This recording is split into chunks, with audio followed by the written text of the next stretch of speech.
Just what is it that you want to do? Well, we want to be free. And we want to have a good time. And that's what we're going to do. Okay, baby, let's go. We're going to have a good time. C'est ça, parce que 2024, c'est la plus grosse année de l'histoire de la démocratie. Oui. Puis là, Oui, c'est vrai. Fait que là, tu vas faire le tour des pays. Non, mais j'étais comme, au moins, on pourrait en donner pays. Oui, dont on parle pas. Ça fait pas la une de la presse, là. Puis c'est ça, puis ça a fait la une qu'il y a eu comme le semi-coup d'État, mais dans le fond, qu'est-ce que je veux dire?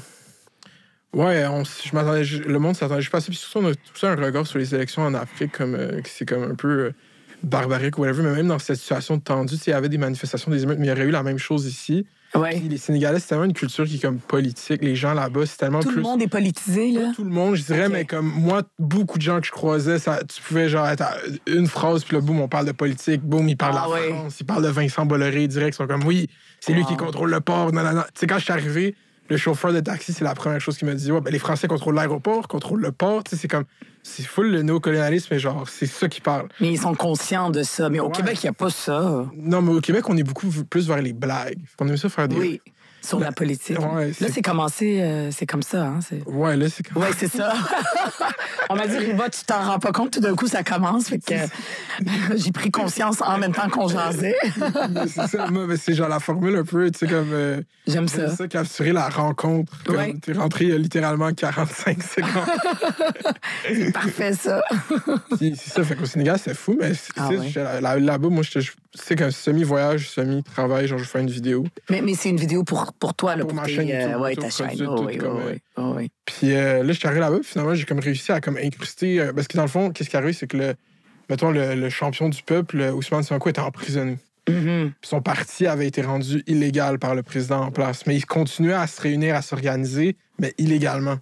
Puis là, comme j'ai réussi à comme incruster une de ces rencontres-là, je suis arrivé là-bas, ils pensaient que j'étais la police. Ah oui, mais t'as pas l'air, là. Je sais pas, leur police sont comment là-bas, là? Non, mais je sais pas, j'étais costaud. genre un Fed. Non, parce que j'étais avec mon ami que j'ai rencontré là-bas, Guillermo, que lui, il travaillait pour un journal en Espagne. Puis lui, il avait l'air plus comme occidental. Plus... OK. Fait que là, ça leur... c'est ça. Puis là, j'étais comme, je suis marocain, puis il aime beaucoup les Marocains là-bas au Sénégal. Ah oui? OK, c'est une bonne relation. Ouais, ben, avec le roi avant, il allait beaucoup au Sénégal. Il y a comme un boulevard central à Dakar qui s'appelle boulevard Mohamed V. Puis, il y a comme le monument de, je ne me rappelle plus, l'espoir africain, ou je sais pas, c'est un gros monument à Dakar, là, sur la montagne. Puis à l'intérieur, il y a un musée, puis il y a une pièce complète qui est dédiée au Maroc. Là, mon Dieu. Le Maroc. Mais toi, est-ce que tu es proche du roi du Maroc? Ouais, c'est mon grand frère. J'ai toujours su. C'est ça. Mais... En plus, quand j'étais jeune au Maroc, moi, j'étais gentil comme... dans l'espèce de contexte de comme souper, genre sur les divans, il y a genre comme... Mon père, il a une famille nombreuse, il y a comme 8 frères et sœurs. Genre, fait réunis tous ces gens-là, beaucoup de gens ensemble. Puis là, tout le monde parlait, puis moi, j'étais genre jeune, puis j'étais comme, moi, mais pourquoi personne critique le roi, là? Comme moi, le roi, je le trouve goofy, là. Il a l'air pas sérieux. Ah, mon Dieu! On sorti de la pièce. Oui, c'est sûr, on t'a muselé, là, puis on... Mais t'avais quel âge? Peut-être 10, 11 ans. Ben, c'est ça, t'étais à la fin de l'immunité, là. Ouais, c'est comme complètement un mindset occidental. Je suis comme, moi, je le trouve pas sérieux, le roi.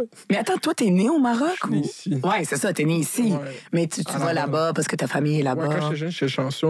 On allait souvent là-bas l'été. Genre, je passais le 2 mois complet là-bas. Wow. Fait que ça, c'était fou, hein. Mais là, tu y retournes plus? Ben, je suis retourné après le Sénégal. Je suis allé, je suis allé voir mes grands-parents. C'est ça. Mais ça faisait depuis parce qu'il y a eu la COVID aussi. Oui. Fait que je n'étais pas allé depuis 2010. Fait que t'es proche de ta famille au Maroc. Mais... Tu parles arabe? Ouais, je parle le darija, genre, je parle le dialecte marocain. Oui, le dialecte. Mais tu sais, comme si tu écoutes, par exemple, les médias, quand ils parlent en arabe littéraire, par exemple, le bulletin de nouvelles, ça, tu comprends pas? Al Jazeera en arabe, je peux pas écouter. Oui, c'est ça, parce que c'est de l'arabe littéraire. Ouais. C'est ça. J'ai l'impression, ma théorie, zéro basée sur aucune étude linguistique, là, mais je pense que plus tu t'éloignes, mettons, comme du point d'origine de comme l'arabe en tant que tel, plus c'est différent. Je trouve que l'arabe marocain est tellement différent de l'égyptien ou libanais. Ah, moi, je comprends pas l'arabe marocain. C'est loin, genre. Je comprends pas, oui. Il faut que les gens parlent très, très lentement. Moi, j'ai une amie marocaine dont je suis très proche, puis là, on se niaise, là. Puis là, j'ai dit, parce qu'elle trouve qu'on est trop élitiste, tu sais, moi, je suis d'origine palestinienne, je parle un arabe que je dis qui est plus proche de l'arabe littéraire, puis je fais ma chauvine, je fais exprès, alors que c'est pas vrai, là, c'est pas si proche que ça. Puis là, elle me dit, c'est parce que vous êtes pas ouverts, les gens du Moyen-Orient, vous êtes pas ouverts aux autres langues langue arabe, par exemple, de nord-africain, les Maghrébins. C'est pour ça, vous avez exporté votre culture par des téléséries. Les Égyptiens ont beaucoup fait ça. C'est pour ça que... Les Turcs, c'est eux qui run la game de la télévision. Tout le monde écoute des téléromans turcs au Maroc. Turc, mais traduit doublé en marocain. Non, c'est souvent doublé par des Syriens. C'est genre en arabe que je comprends pas. Oui, exact. Fait que là, mon ami me dit, c'est pas parce que votre façon de parler est proche de l'arabe littéraire, c'est parce que vous avez importé votre culture par des téléséries et tout ça dans les pays, par exemple, du Maghreb. Puis nous, on est ouverts, fait qu'on écoute ça. Fait que c'est ce qui fait qu'on parle on comprend tous les arabes. Toi, tu le comprends pas parce que tu t'as pas été assez longtemps. C'est ça, parce que t'es québécois. Puis là, je dis, l'arabe marocain, c'est un arabe bâtard. Puis là... Oui, direct, le statement en partant, let's go, on y va. Demain, dans le Journal de Montréal, rue Magazal. Mais c'est bon. Mais je trouve ça drôle, tu sais, comme les différences culturelles dans une même culture. Exact. Parce qu'au Québec, tout ça, c'est l'arabe. C'est homogénéisé. C'est pareil, mais pas du tout, là. Tous les bruns. Mais comment qu'est-ce que t'as dit? J'ai dit, c'est tous les bruns. Tous les bruns. Les bruns, c'est une race. La race brune, la race noire. Ouais. Mais, ouais, c'est ça, on parlait quand t'es arrivé. Pause publicitaire. Cette saison de Faits divers vous est présentée par Promis. Qu'est-ce que c'est Promis? C'est une OBNL qui a comme mission de faciliter l'intégration des immigrants afin qu'ils puissent contribuer pleinement à la société québécoise. Ça fait plus de 35 ans qu'ils aident des personnes immigrantes à s'intégrer avec des cours de français, de l'aide à l'emploi, du soutien scolaire. C'est un accompagnement bienveillant avec des services personnalisés. L'équipe d'experts multidisciplinaires de Promis parle plus de 15 langues. Puis je pense que ça représente bien l'approche personnalisée de Promis dans aider les personnes immigrantes à bien s'intégrer à la société québécoise. Comme vous savez, cette chaîne YouTube, on a touché ces thématiques longtemps, depuis des années. Fait que quand on a vu l'opportunité qu'ils puissent présenter cette saison de Faits divers, ben le match était parfait. Donc, tous leurs services sont disponibles sur leur site internet qui est dans la description de cette vidéo. Donc, merci à Promis de présenter cette saison de Faits divers. Puis si vous connaissez des personnes immigrantes, des personnes qui veulent immigrer, des personnes qui sont arrivées, qui ont de la misère à trouver du soutien en francisation, des services, de l'aide, ben contactez Promis. Bon épisode, bon reste d'écoute. La fin de session, mais ça n'arrête jamais vraiment la politique. C'est un travail, c'est un engagement constant. Oui, c'est... En fait, ça arrête quand on choisit puis qu'on décide qu'on va arrêter parce qu'on a besoin de vacances. Parce que c'est à l'infini, c'est à l'infini. Tu sais, moi, je reçois des invitations de partout. C'est impossible humainement de dire oui à tout. C'est impossible. Puis on a une équipe aussi qui travaille, qui nous aide. Sans elle, on n'est rien, là, les députés. Là, on a l'air de faire beaucoup de choses, mais sans notre équipe, c'est impossible d'y arriver. Donc, des fois, par exemple, mes attachés politiques qui sont dans mon bureau de comté, dans Mercier, c'est sur le plateau, Myland, donc ils sont en contact avec les citoyens. Quand moi, je peux pas être présente dans un événement, ils me représentent. Okay. Donc, c'est ce qui... Parce que j'ai pas encore découvert le don d'ubiquité d'être partout en même moment, mais j'ai une équipe qui aide à ce niveau-là. Mais c'est sûr que moi, une fille comme moi, j'ai de la misère à dire non. Hein, j'ai de la difficulté. Fait que je fais beaucoup de choses, mais je peux décider d'arrêter. Je peux décider que la Terre va continuer à tourner, même si je vais pas à tel événement dans mon comté ou ailleurs. Mais là, j'ai besoin de vacances. Là. Tu sais, la session au Parlement est terminée. Parce que les gens, des fois, c'est mystérieux. Hein? C'est quoi ça, un député, à part se chicaner dans les médias puis se lancer de la boîte publiquement? Qu'est-ce que ça fait? Tu sais, il y a comme 3 composantes de notre travail. Il y a le travail au Parlement, qui est la partie la plus visible. Puis ce qui est la plus visible, c'est la période de questions. Mais ça dure 45 minutes du mardi au jeudi quand on siège au Salon Bleu. Donc ça, c'est une petite partie de notre travail, mais qui est quand même importante quand on siège pour étudier des projets de loi. Beaucoup médiatisé. Exact. Tous les médias, il y a les médias de la tribune de la presse qu'on appelle, qui sont présents, qui couvrent tout ce qui se passe à l'Assemblée nationale. Ça, c'est une partie. Après ça, il y a la partie de notre comté. Donc, moi, j'ai été élue par des gens dans Mercier qui est, je répète, ce n'est pas Mercier Hochelaga Maisonneuve, parce que tout le monde se mélange. Ça veut rien dire le comté de Mercier, c'est au niveau du Québec, de provincial. C'est une grande partie du plateau Mont-Royal et du Myland. Donc là, c'est vraiment offrir des services aux citoyens, aux organismes qui sont là, qui aident la population. Donc ça, j'ai un bureau, ça c'est mon travail où je suis présente. Puis après ça, il y a le travail, le troisième aspect, c'est le travail de partisan, de nous impliquer dans notre parti politique. Cette année, ça a été relax, là, à Québec. Ça a été relax. Bonjour tout le monde, bienvenue à Fête d'hiver, la meilleure podcast au Québec. Aujourd'hui, on est avec comme la députée de Mercier, Ruba Gazal, députée de Québec solidaire. Merci beaucoup d'être ici. J'apprécie vraiment. Merci beaucoup de l'invitation. Merci pour ton implication politique au fil des années. Je trouve que c'est une bonne représentation qu'on a dans la politique québécoise. Il n'y a pas beaucoup, non seulement de personnes d'origine, c'est pas une origine, mais comme personnes musulmanes qui l'assument, puis des femmes musulmanes, en fait, en politique québécoise. Je pense qu'il y en a combien dans l'Assemblée nationale? Ben, tout le monde pense qu'on est une seule personne, mais on est deux, Marois Risky et moi. Les gens, des fois, se mélangent. Ouais.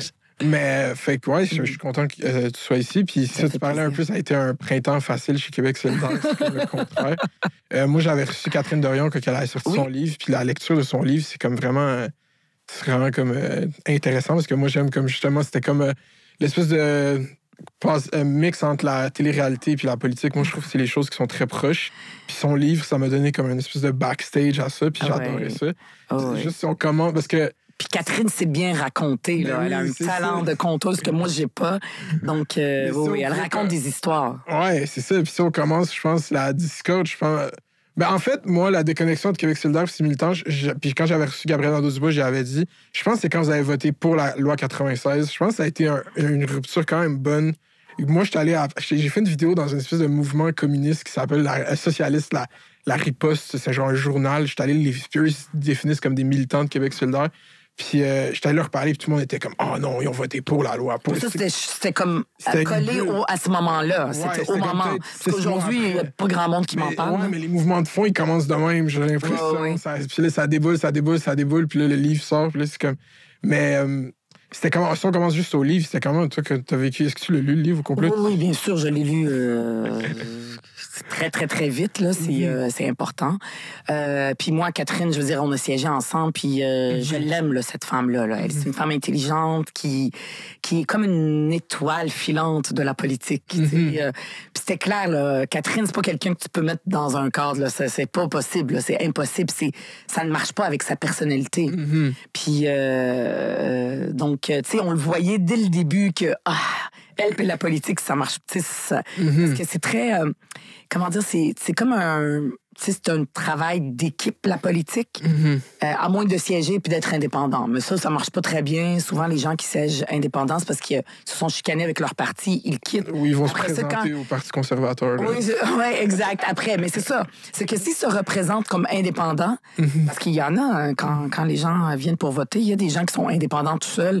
Ça fait pas... c'est comme dans notre système, avec notre système électoral, puis les temps de parole aussi. Notre mode de scrutin favorise pas les gens qui se présentent tout seuls. La majorité des gens, ils sont dans un parti, dans une équipe.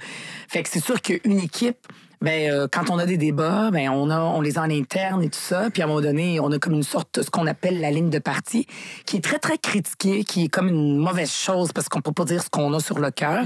Mais en fait, la ligne de parti, c'est la raison pour laquelle moi, par exemple, je suis à Québec solidaire. C'est parce que c'est un parti de gauche, c'est un parti pour la justice sociale, c'est un parti féministe et tout ça.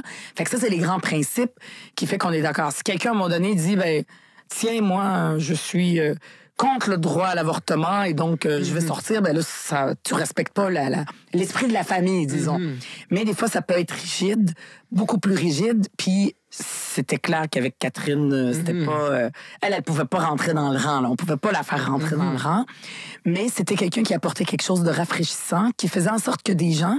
Moi, quand je me promenais, puis il y avait des jeunes qui me disaient « Ah oui, Catherine, moi, j'aime ça, ces vidéos, parce que je me suis jamais intéressée à ce qui se passe au Salon Bleu, à l'Assemblée nationale. La première fois que j'ai regardé ça, c'est grâce aux vidéos de Catherine. Fait qu'elle a amené des gens pour qui c'était très, très loin la politique, puis elle les a amenés fascinée là, de voir ce théâtre-là, puis comme tu dis, le backstage. Fait qu'elle a eu cette part-là. Mais après ça, pour continuer, c'est clairement, elle était pas heureuse. Là. Moi, j'étais pas étonnée. J'étais pas du tout étonnée de voir qu'elle était triste. Puis c'est quelqu'un avec qui je parlais de façon personnelle. C'est comme la mission de Québec solidaire, c'est genre, vous répétez quand même souvent, c'est comme faire de la politique comme autrement. Puis l'idée d'une ligne de parti, j'ai l'impression que c'est peut-être en adéquation avec l'époque où est-ce qu'on est très personnalité, influenceur. Les gens, ils sont personnes individuelles qui disent... En France, mettons, la France insoumise, ils ont plus cet aspect-là que les gens vont dire des choses, puis c'est pas nécessairement dans le même parti, les gens disent la même chose. Est-ce que c'est pas comme en contradiction avec l'époque de comme avoir une ligne de parti, puis pas... Oui, il en faut une, mais que laisser la liberté comme aux gens de juste mais s'exprimer. Même aux États-Unis, les congresswomen, là, et aussi Alexandria Ocasio-Cortez, que j'adore, que j'aime d'amour, eux autres aussi, leur système fait en sorte qu'ils peuvent critiquer leur parti, puis ils peuvent aller dans d'autres dire d'autres choses. Puis ici, c'est notre système peut-être britannique, c'est ce système-là qu'on a. Tant aussi longtemps qu'on n'est pas un pays indépendant, puis que là, on décide, est-ce qu'on veut... Parce que quand on devient un pays, une des choses qu'on fait, c'est pas juste qu'on devient un pays puis on continue le même système qu'avant. On peut dire qu'est-ce qu'on veut. Est-ce qu'on veut une monarchie? Je veux dire, moi, je veux être la reine du Québec. Je veux dire, est-ce qu'on veut une monarchie? Je pense pas qu'on s'en va vers là. Est-ce qu'on veut une république? Est-ce qu'on veut avoir un Sénat, etc.? Fait que tout ça pourrait être dessiné. Puis c'est vrai qu'on pourrait... on gagnerait à sortir des lignes rigides du parti. Puis notre système dans lequel on est... dès que tu sors un petit peu, dans les médias, ils s'excitent et tout ça. C'est parfait le système. Il faut comme changer le système dans lequel on est, puis on peut pas le changer individuellement. C'est-à-dire que Catherine, elle a eu sa contribution. C'est-à-dire qu'elle a intéressé des gens à la politique, mais elle pouvait pas durer dans un système comme ça. C'est un problème systémique, tiens, qu'il faut changer, puis... je te donne un exemple, par exemple, moi, comme femme première élue d'origine palestinienne, pour moi, je ne peux pas avoir un micro sous le nez puis dire, je vais faire comme... Moi, je suis députée de Mercier, puis je veux juste parler de ce qui se passe dans mon comté au Québec, puis je vais pas parler de ce qui se passe en Palestine puis à Gaza. C'est impossible. Depuis que j'ai été élue, dès le premier moment, j'en parle. En 2019, j'avais fait une déclaration, j'ai même dit en arabe, Taïch Palestine al-Hurra al-Mustaqalla. Vive la Palestine libre et indépendante. Je sentais comme une responsabilité de parler de cette cause-là, de la cause palestinienne. Mais depuis ce qu'il y a eu le 7 octobre, l'attaque du Hamas et tout ça, puis le drame humain qui s'en est suivi, au début, je marchais sur une fine ligne. Il y a des gens qui me l'ont reproché. T'aurais dû aller très, très fort tout de suite dès le début. Puis pourquoi? Parce que ma préoccupation, je voulais pas, moi, Ruba, ni Québec solidaire devenir le sujet. Parce que c'est très facile. Dès que tu dis quelque chose qui est un peu qui sort des lignes ou de tout ce qui se dit, tu deviens le sujet. Mais moi, ce que je voulais, c'est que ce soit le peuple palestinien qui soit le sujet. Je voulais que le peuple de Gaza soit le sujet, les enfants qui meurent soient le sujet. Donc, faut comme que tu fasses attention, c'est un jeu d'équilibriste. J'aurais pu dire, c'est comme des fois, il y a chaque chose en son temps. Maintenant, aujourd'hui, je peux aller avec le drame, je peux aller beaucoup, beaucoup, beaucoup plus fort puis dire des choses beaucoup plus fortement depuis que le gouvernement d'Israël est soupçonné ou en tout cas, il y a un génocide là, qui est accusé de faire un génocide et tout ça.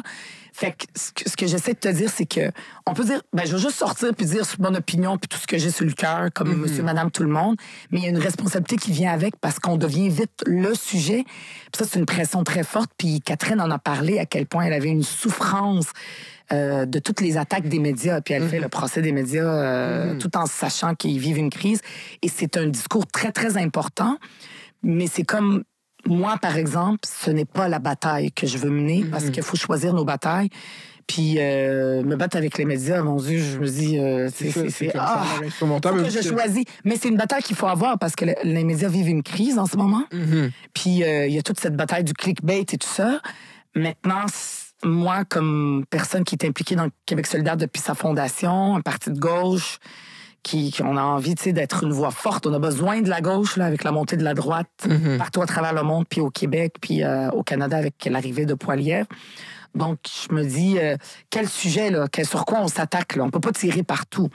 Fait que ça, cette souffrance-là qu'elle a vécue, je la comprends, puis j'étais pas surprise. Puis c'est sûr que ça m'a fait de la peine. J'aurais aimé ça que ça marche. Mais il y a des gens, tu sais, il faut militer partout. Il faut pas qu'on soit juste à l'Assemblée nationale. Il y a des gens, il faut qu'ils soient à l'Assemblée nationale. Il y a des mouvements sociaux. Il y a les artistes. Elle a une voix artistique très, très importante. Une voix forte qui doit être entendue. Puis elle peut plus peut-être déployer ses ailes en faisant du théâtre, en faisant ses projets, en écrivant, que par la politique qui est plus difficile. Mais il faut changer la politique. Mais ça prend du temps. On peut pas le faire une personne. Une personne peut pas rien faire. Ça prend un travail de longue haleine, un travail d'équipe. Puis à Québec solidaire, on a eu de la misère récemment, mais c'est ce qu'on a essayé de faire. On n'a pas de chef, puis on n'en aura pas, le chef. On a des porte-paroles. Même s'il y a des gens qui ont de la misère à comprendre ça, là, on a des porte-paroles. C'est pas la même chose qu'un chef. Fait que c'est une façon de faire les choses autrement, comme tu dis. Mais il y a comme un moment dans son livre que je trouve que c'était quand même un moment politique. Tu sais, elle parle de la pandémie, puis qu'est-ce qu'elle écrit. Elle a écrit un discours qu'elle aurait aimé faire pendant la pandémie, qu'elle a décidé de ne pas faire. Puis je trouve qu'il y a un bout dans la pandémie où est-ce que, comme la gauche, elle a laissé l'enjeu de la pandémie à la droite puis des mesures sanitaires. Puis je trouve que ça a comme teinté la montée de la droite, mettons, au Canada puis au Québec, à travers cet enjeu-là. Il y a beaucoup de gens, je pense, qui s'identifient à la gauche, qui, avec la pandémie, puis le silence qu'ils ont perçu de la gauche, de faire comme « Ah, ben dans le fond, ça représente pas des choses... » Puis je pense qu'à ce moment-là, ça aurait été utile qu'elle fasse ce discours-là. Comme... Fait que des fois, ça limite des opportunités, je trouve, d'avoir... Et je sais pas. Mais c'est elle-même qui s'est limitée à faire ça. Je me rappelle pas de ce discours-là. Elle dit qu'elle l'a pas fait parce que peut-être c'était comme induit. Elle s'est imposée ça. Peut-être personne n'y a dit concrètement de le faire. Mais c'est vrai que pendant la pandémie, moi, il y a beaucoup de gens après aussi qui en ont parlé puis qui ont dit qui sont comme de gauche, mais il y a un côté anti-système qu'ils aiment chez Québec solidaire. Amir, quand il était député, il lançait ses souliers. Ben, les gens aimaient ça. Moi, c'est pas ma façon de parler de la cause palestinienne. Je veux élargir. Je veux que les gens... Je veux pas être au centre moi-même. Ça, c'est chacun sa stratégie.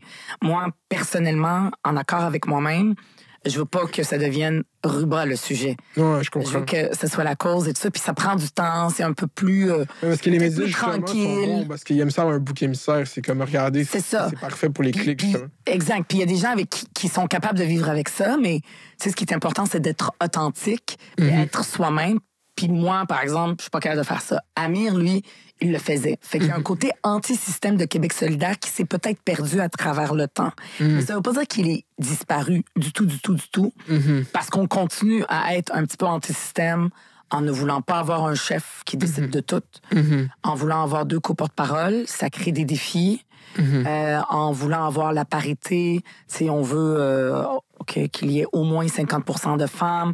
Par exemple, on s'est dit s'il y a une partielle d'ici la fin de l'année où on va changer nos statuts, ben les hommes, là, tassez-vous. S'il y a une élection partielle, les hommes peuvent pas se présenter. Ça, on a été critiqués. Ça, c'est pas dans le système, là. On est anti-système en disant c'est juste une personne non-binaire ou une femme qui peut se présenter. Fait qu'on continue à être comme ça anti-système, mais peut-être qu'avec la pandémie, t'as raison. Il y a des gens qui ont dit, là, c'était trop. Puis le bilan de la pandémie n'a pas encore été tout à fait fait. Ben non. Parce que là, on veut plus en entendre parler. On est comme tanné. Il y a une fatigue de la pandémie. Mais peut-être qu'éventuellement, on pourrait faire un bilan. Vers la fin, quand il y a eu un 2e confinement, là, on a un peu plus haussé le ton. Je me rappelle, Manon et Gabriel ont écrit une lettre pour dire que là, c'est rendu liberticide de la part de Legault. Puis, oui, peut-être qu'on a été plus bon élève. Le couvre-feu de trop. Lui, totalement avec inutile. l'alerte le 31 décembre, alerte sur tous les téléphones. On en parle pas, c'est fou, ça, pareil. C'est fou, hein? Puis, mais c'est à cause de Thomas Gerbet, ça. Ça a duré 17 jours. Journaliste à Radio-Canada, Thomas Gerbet, qui a fait une demande d'accès à l'information, whatever, il a posté sur son Twitter, voici sur quoi il se base pour faire un couvre-feu. Puis 2 jours plus tard, François Legault. Moi, je donne tout le crédit à Thomas Gerbet. Absolument. C'était sur rien, absolument. Ouais. Mais, fait que, oui, c'est vrai que ça a comme montré aux gens qu'on était peut-être plus bon élève que anti-système, la pandémie. Peut-être qu'on l'a été trop. Faudrait qu'on fasse le bilan de ça. Un peu plus. J'ai aussi de l'empathie pour ça. C'est comme une pandémie. Il n'y en a pas eu, ça fait 100 ans. Exact. Il y avait des gens qui meurent, les plus vulnérables. Nous, on défend les plus vulnérables, les personnes aînées. C'est vraiment... c'était pas une position facile. Puis on était, tu sais, comme conscients que là, parce que, tu sais, à un moment donné, comment te dire? Tu sais, c'est toujours 2 pas de mesure. À gauche, là, ce qu'on fait, là, on se fait massacrer beaucoup plus vite. On aurait été un petit peu pas dans le cadre. On aurait dit, tout le monde, là, tu sais, il n'y aurait eu personne pour nous défendre. Ils veulent tuer les personnes aînées. Tu sais. Puis à l'époque, on ne savait pas trop c'était quoi, là. Mais plus ça avançait, plus on était mal à l'aise peut-être avec certaines décisions qui étaient prises et qui n'étaient pas basées sur la science, là. Fait que ça créait des doutes dans l'esprit des gens. Tu sais, c'est dur après de jouer au gérant d'estrade, là. C'est ça. Et puis il y a une simplification dedans, qui est faite en étant à l'extérieur. Tu vois juste de l'extérieur, les médias, t'es comme... C'est facile d'en tirer une analyse, mais après, c'est ça, voir justement les partis faire une rétrospecte de ça, de leur gestion de ça. Oui, il faut le faire avec humilité. Puis se dire... parce qu'on ne sait pas, là, on n'est pas à l'abri. Je veux pas que les gens ferment tout de suite puis arrêtent d'écouter ton podcast, là, mais on n'est pas à l'abri d'une pandémie. C'est juste qu'on ne va pas y penser, mais...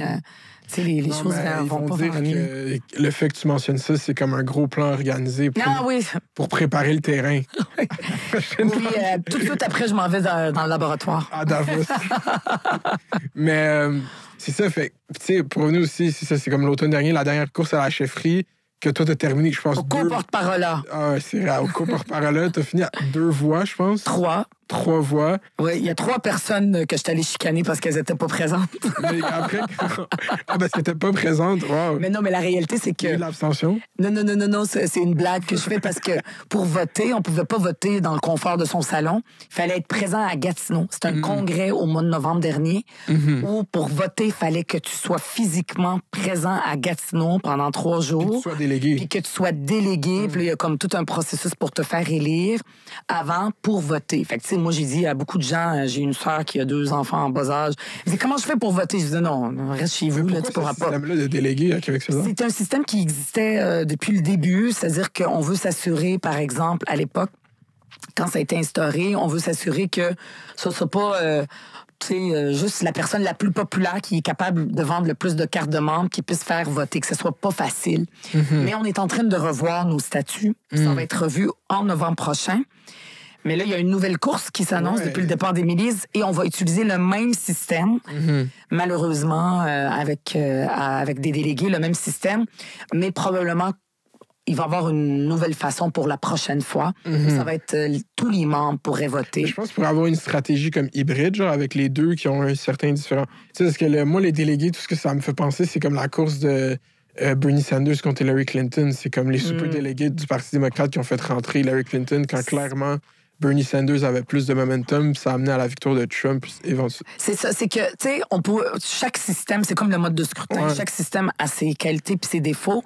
Il y a des gens, par exemple, parce que moi, c'est ce que je prônais à la dernière course au porte-parole, j'ai fait comme une plateforme, puis j'ai dit, il faudrait que ce soit la dernière fois qu'on élise une ou un co-porte-parole de Québec solidaire avec des délégués. Il faut que ce soit le suffrage universel de tous les membres. T'es membre du parti, tu peux voter. Mais il y a des membres qui me disaient, puis j'y avais pas pensé, ils disaient, mais là, tu sais, il y a des gens qui sont plus réseautés, ils pourraient vendre des cartes de membres, même à des gens qui sont même pas de Québec solidaire, même des gens qui peut-être dans les élections, votent même pas pour Québec solidaire. Fait que la personne la plus populaire, qui vend le plus de cartes de membres, même si les gens s'en foutent un peu du parti, pourraient venir après ça juste pour voter pour la personne.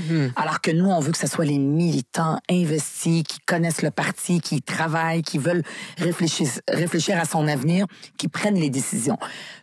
Tout ça, on va avoir des débats là-dessus. Moi, je pense que d'avoir des votes de façon universelle pour tout le monde. Donc, comme ça, par exemple, toi, tu pourrais devenir membre, venir voter pour moi, par exemple, éventuellement. Ça serait possible. Donc, la dernière course, moi, j'ai gagné au premier tour par 5 voix. Wow. Puis j'ai perdu au deuxième... Donc, j'ai eu 36 %, mais j'ai perdu par 3 voix au deuxième tour parce qu'il y avait beaucoup de gens qui m'appuyaient, mais n'étaient pas présentes parce qu'ils avaient leur famille, c'était un peu compliqué, tout ça. Puis ça, c'est la démocratie, c'est les règles du jeu. C'est ça, les règles du jeu. Fait que c'était très serré, ça montre à quel point nos membres étaient déchirés.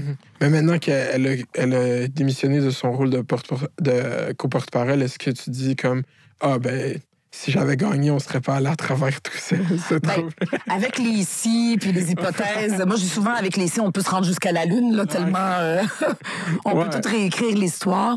C'est ce qui est arrivé. Puis nos membres, c'était très important pour eux aussi, cette idée de pas avoir 2 co-porte-parole qui sont à Montréal.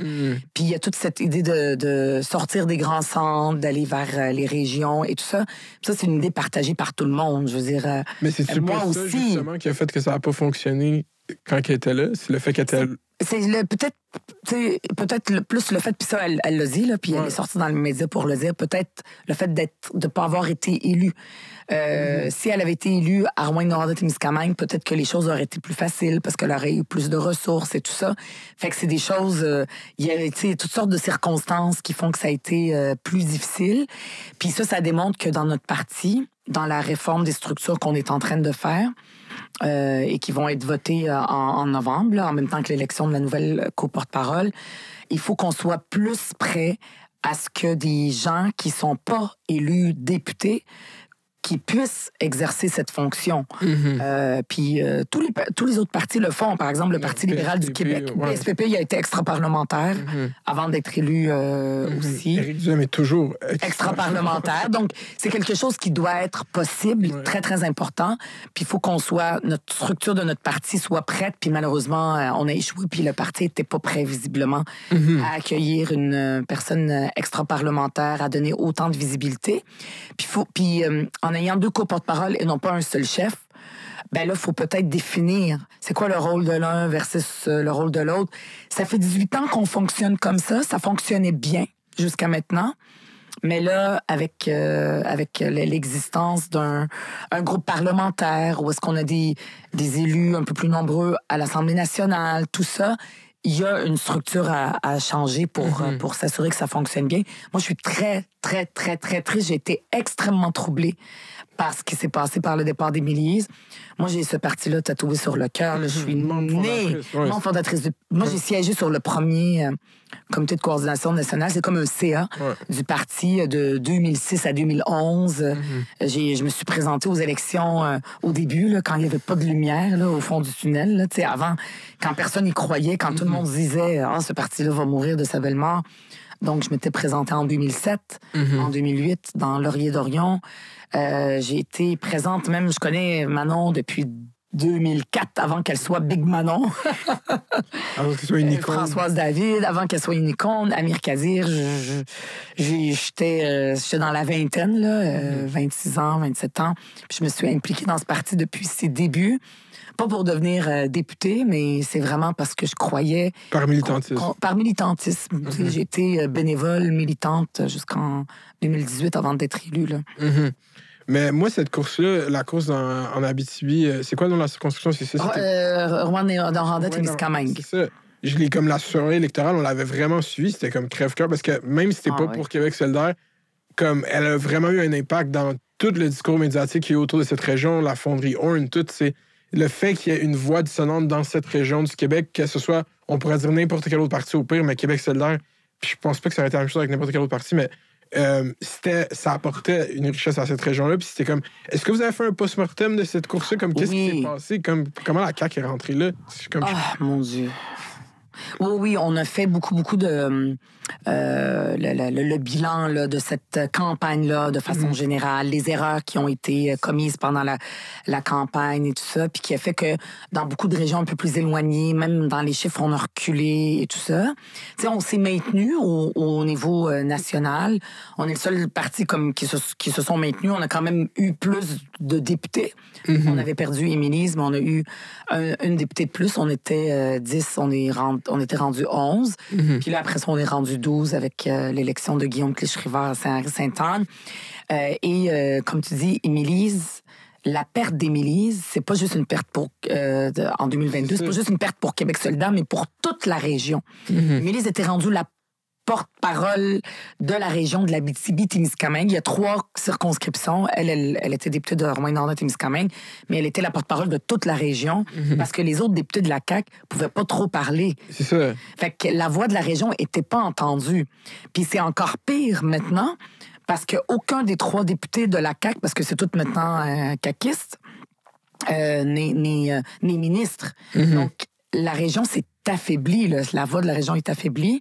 Puis la guerrière pacifiste qui était Émilise quand elle était députée et qui continue. Elle a cette région-là tatouée sur le cœur là, comme personne d'autre. Puis les gens le comprennent. Mais malheureusement, à cause à cause, tu sais... C'est comme les gens Moi, je suis très complot-oriented, là. Fait que... Vas-y. Non, mais c'est comme les membres, genre les gens de l'industrie minière, tout ici, comme du gros... Ben, on fait peur au monde. C'est ça, il y a eu de quoi qui s'est passé là-bas, c'est sûr. Même les syndicats, moi, ce qui me rend triste, c'est quelque chose qu'on doit faire. Il y a peut-être eu des rencontres, il faudrait faire ces rencontres-là avec les syndicats de la fonderie. Le syndicat, donc c'est les travailleurs-travailleuses qui disaient hey, on va perdre nos jobs parce que Québec solidaire veut fermer l'usine. C'est du mensonge. Jamais à Québec solidaire, on a dit il faut fermer la fonderie 1. Donc, tout le monde s'est braqué parce que il y avait ce discours-là qui était tenu. Nous, tout ce qu'on disait, c'est est-ce qu'on est capable de ne pas mettre à mal la santé des gens, des enfants qui habitent autour de la fonderie et d'investir? C'est une compagnie milliardaire. Compagnie qui est Glencore, possédée par des intérêts étrangers. On n'est plus dans les années du Duplessis, là. Où est-ce qu'on dit merci de nous donner de la job. On est en plus en pleine on manque même de main-d'œuvre et tout ça. Fait que il y a eu comme une peur qui a eu lieu et un discours de peur que la CAQ est très bonne, là, puis M. Legault est très fort à la faire. Puis il y a eu aussi la pandémie. Ça, on l'oublie de façon générale, pas juste à la fonderie, là, puis de façon générale, les gens, ils ont dit François Legault, il a comme pas vraiment gouverné dans un moment normal. On veut lui donner une deuxième chance pour gouverner. Il y a un peu ça politique que les gens ont eu. En 2022, rappelle-toi, tu sais, octobre 2022, là, la pandémie, on dirait que c'est loin, mais c'était quand même proche. Il y a beaucoup de gens me l'ont dit de façon générale là, au Québec, pas juste en Abitibi. Il a comme pas vraiment gouverné dans des circonstances normales. On veut voir comment il gouverne. Là, il n'y a pas de pandémie, puis regarde comment ça va bien. Là, ça va très, très mal. Lui, ce qui l'a aidé, malheureusement, c'est un petit peu la pandémie. C'était Papa Legault qui nous rassurait, qui nous disait quoi faire. Ça l'a aidé, mais ça l'a aliéné à beaucoup de gens aussi. Je pense qu'il y a beaucoup... je sais pas à quel point c'est un gros pourcentage. Mais je parle, comme... en général. De façon générale, on a toutes nos chambres d'écho, on parle avec des gens qui disaient que ça n'a pas de bon sens. Mais si tu regardes de façon générale, il y a des gens qui disaient, on va lui donner une deuxième chance.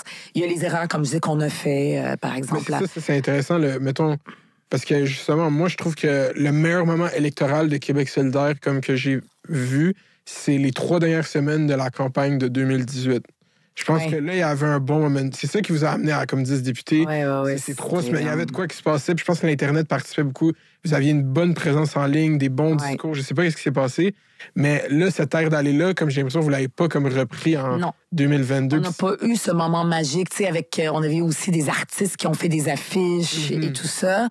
Tu sais, peut-être qu'il y avait quelque chose, tu sais, ça, c'est peut-être plus proche du cœur qui était présent puis qui n'est pas arrivé en 2022. Mais on a fait le bilan là, de long en large. Puis une des choses qui a été faite là, de façon très concrète, puis à laquelle aussi a participé beaucoup Émilise, les Sartériens, nos candidates qui sont dans les régions, c'est une tournée des régions. Mais vraiment pas juste une tournée, on va aller prêcher la bonne parole. Nous, on va vous dire qu'est-ce qu'on veut faire. Des colloques, c'est plus, on arrive avec nos grandes oreilles, on se ferme la bouche, puis on écoute. Puis tous les députés, on a participé à cette tournée-là, un peu partout à travers le Québec. Émilise y a participé beaucoup. Même que... C'est quoi qui revient le plus quand vous allez là-bas? Qu'est-ce que les gens vous disent? Les gens disent que, on a cette perception-là, puis en politique, des fois, la perception est plus importante que la réalité. C'est injuste, mais c'est la réalité. Qu'on est beaucoup... on a l'air d'être des gens peut-être plus des rêveurs. On veut tout nationaliser, même le dépanneur du coin, ce qui n'est pas vrai, tu sais. Qu'on est peut-être... on a l'air de faire la morale aux gens. Tu sais, quand on veut, par exemple, taxer des véhicules polluants ou des choses comme ça. Chose que la CAQ va faire, là. Oui, finalement, parce que les experts nous disent qu'il va falloir utiliser l'éco-fiscalité. C'est un terme un peu plate là, pour dire que il faut utiliser la fiscalité pour passer à travers la transition. Là, on n'a pas le choix. Il va falloir que quelqu'un paye quelque part, puis il faut s'y préparer maintenant. Mais bon, peut-être que la façon qu'on l'a fait pendant une campagne, tu n'arrives pas avec une nouvelle idée. Il faut que tu prépares le terrain avant. Puis ça n'avait pas été fait. Puis peut-être aussi, ils nous disent, peut-être qu'on est plus proche des jeunes et tout ça. Les plus vieux, par exemple, on dirait qu'on est plus loin des gens les plus vieux et tout ça.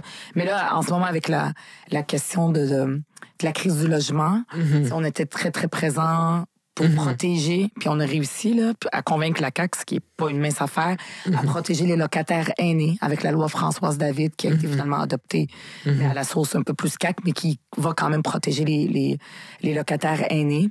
Fait qu'il y a comme une image où on a l'air un peu plus déconnecté peut-être de la population, on fait la morale, éloigné, plus proche des grands centres, plus éloigné des banlieues et des régions.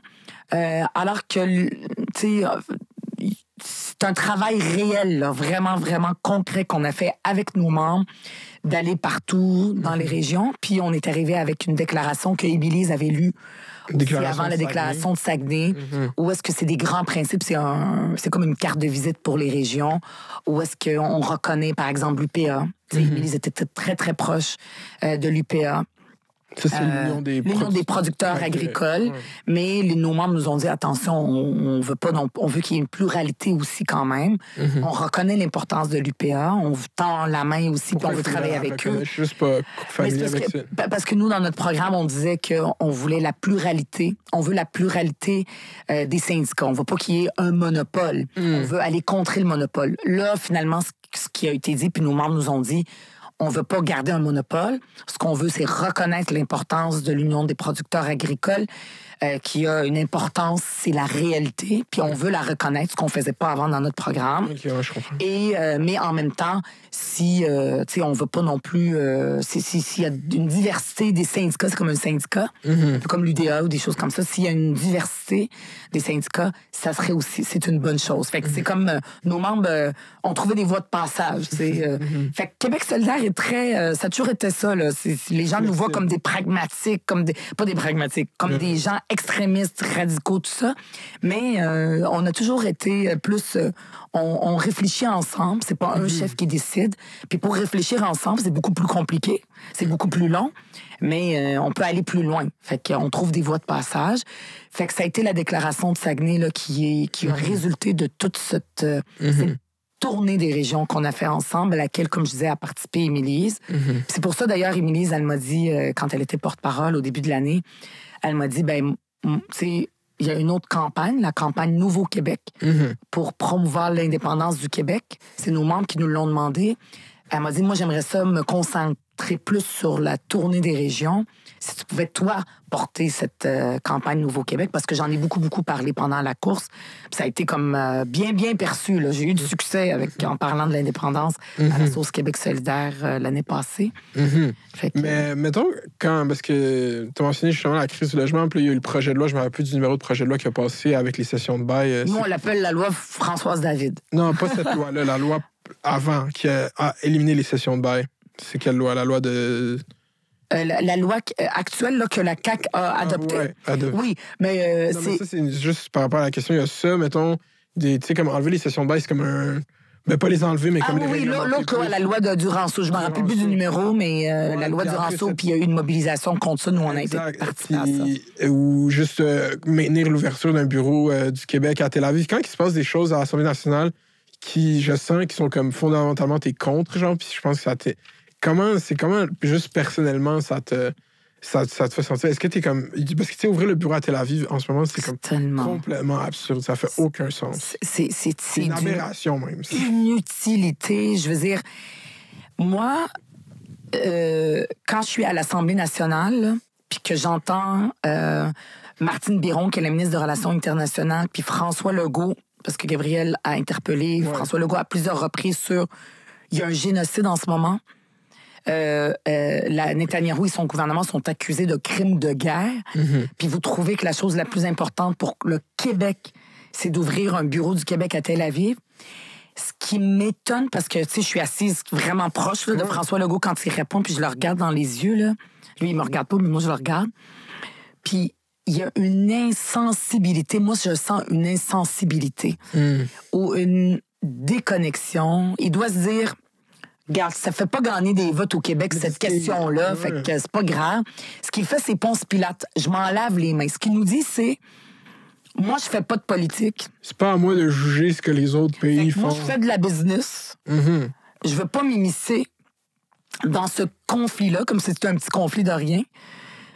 Puis, ça me regarde pas. Est-ce que tu vas ouvrir un bureau du Québec en Russie? Tu sais, je veux dire, tu le feras pas, là.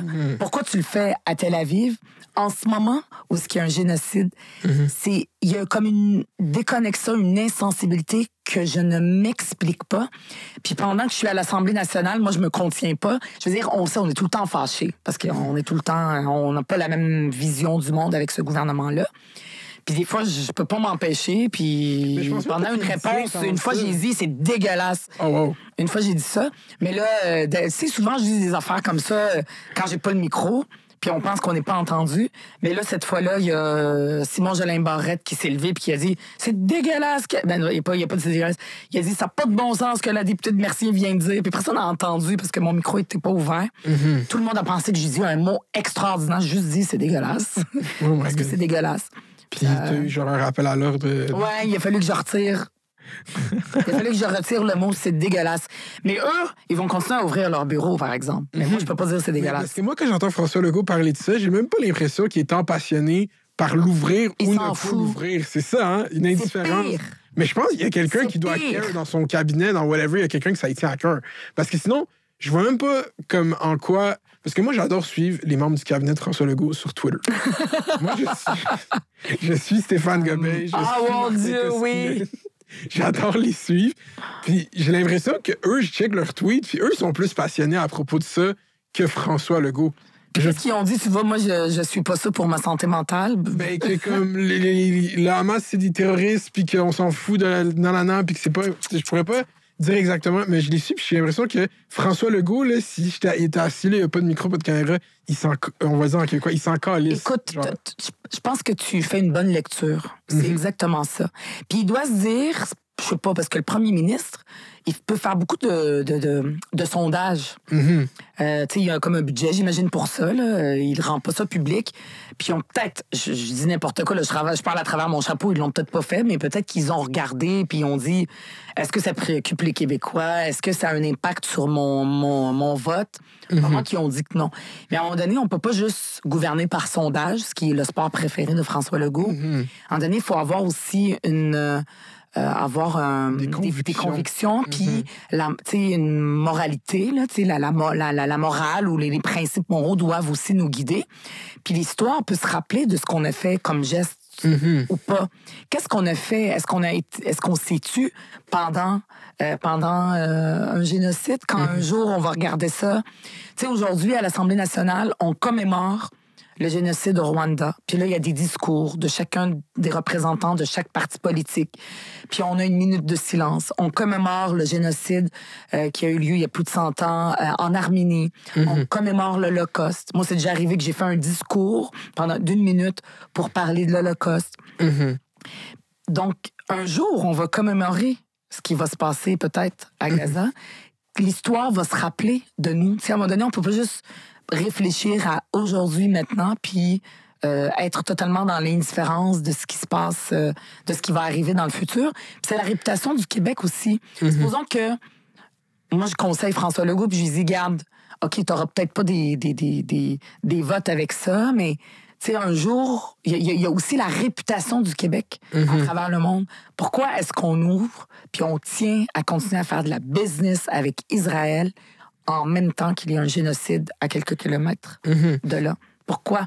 Tu sais, c'est pas bon pour notre réputation, alors que même de plus en plus de pays commencent à reconnaître l'État palestinien, comme la Norvège, comme l'Espagne, tout Mexique. ça. Le Mexique, oui. Ouais, c'est étrange. Je sais pas, moi, pourquoi ils font ça. Parce que, tu sais... c'est d'une tristesse, là. Moi, j'ai parlé... c'est quand même drôle. J'étais allé au lancement du livre de Jean-François Lépine. Puis là-bas, il y avait la personne qui allait devenir le président de la délégation du Québec en Chine. Puis là, je le checkais, puis je suis comme, qu'est-ce que tu vas faire là-bas? Puis même lui, il savait pas trop. Il savait pas ce qu'il allait faire, là. Non, mais je suis comme, les délégations du Québec, c'est nice. Genre, on peut leur faire écouter du Jean Leloup, puis c'est nice. Mais genre... Je suis comme, est-ce que... Non, c'est pas vrai, génial. C'est des jokes. Mais je comprends ce que tu veux dire. Non, Pourquoi est-ce qu'on ouvre des bureaux et tout ça? Ouais, non, Mais c'est ça... bon pour aider les... Non, je sais, tout le monde, c'est des blagues. On peut aider nos entrepreneurs à s'établir là-bas, leur donner comme, mettons, surtout en Chine, là, parce que j'en ai parlé après, là, parce que j'étais comme, tu sais, mettons, les coutumes de business, les bons contacts à avoir, whatever. C'est bon d'avoir comme un pied ou des gens, un repère quand t'arrives, tu veux faire une manufacture en Chine, whatever, même si c'est peut-être pas éthiquement correct, mais tu veux vendre moins cher les choses, c'est correct. Mais en fait, c'est un des arguments qui est comme donné. Ben, on ouvre en Chine, on ouvre dans des endroits où est-ce qu'ils respectent pas les droits de l'homme ou de la femme, les droits de la personne. Donc, pourquoi est-ce qu'en Israël, on le ferait? En fait, une des questions que Gabriel a posées à François Legault, est-ce qu'il y a une ligne rouge? Par exemple, on trace une ligne à partir de laquelle, là, regarde, on peut tolérer parce que il y a beaucoup de pays dans le monde, on veut être présent, on va avoir une présence, que ce soit pour faire des affaires ou d'autres choses. Mais est-ce qu'il y a une ligne rouge? Puis il a jamais répondu à la question. C'est un génocide, c'est pas la même chose que, par exemple, ce qui se passe en Chine. Nous, par exemple, en fait, ce que ça pose aussi, c'est comme Québec-province, on n'est pas un pays. Est-ce qu'on doit être à l'international? Puis moi, pour Québec solidaire, la réponse est oui. Puis il existe une doctrine qu'on appelle la doctrine Paul Gérin-Lajoie, qui est de dire, au Québec, puis ça a été établi dans les années 60-70, qui est de dire que le Québec, on a des pouvoirs en fonction de la Constitution de 1867, en santé, en éducation, en culture, en toutes sortes de domaines. Donc, tous ces pouvoirs-là, ben nous, on peut les exercer aussi à l'international. On n'est pas un pays, on n'a pas de délégation. En fait, on a des délégations, mais on n'a pas d'ambassade comme les autres pays.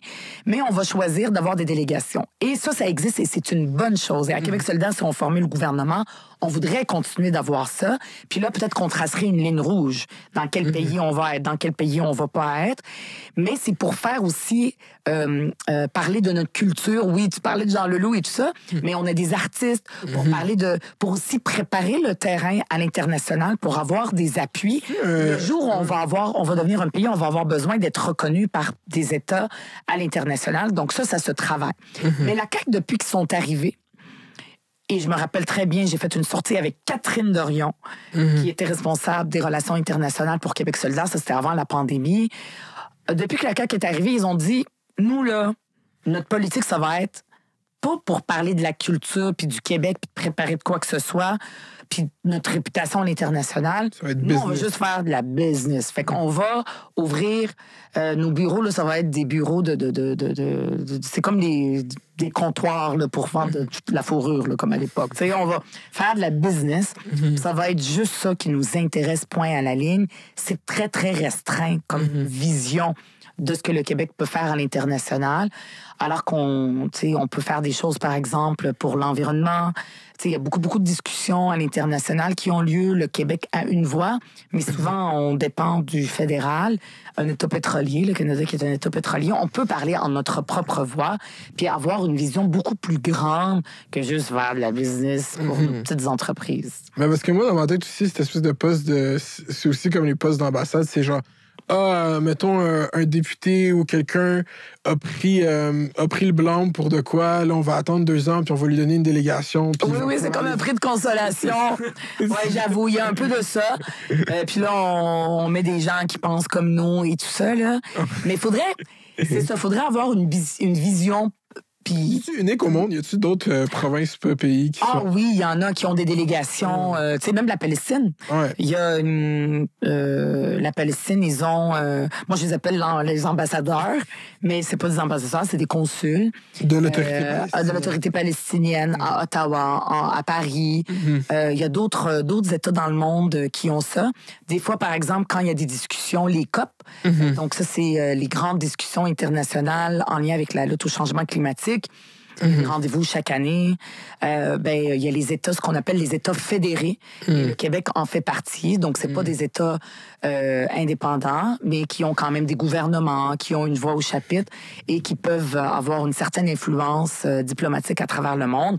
C'est un travail qui peut nous paraître, c'est un peu inutile, mais c'est un travail de longue haleine.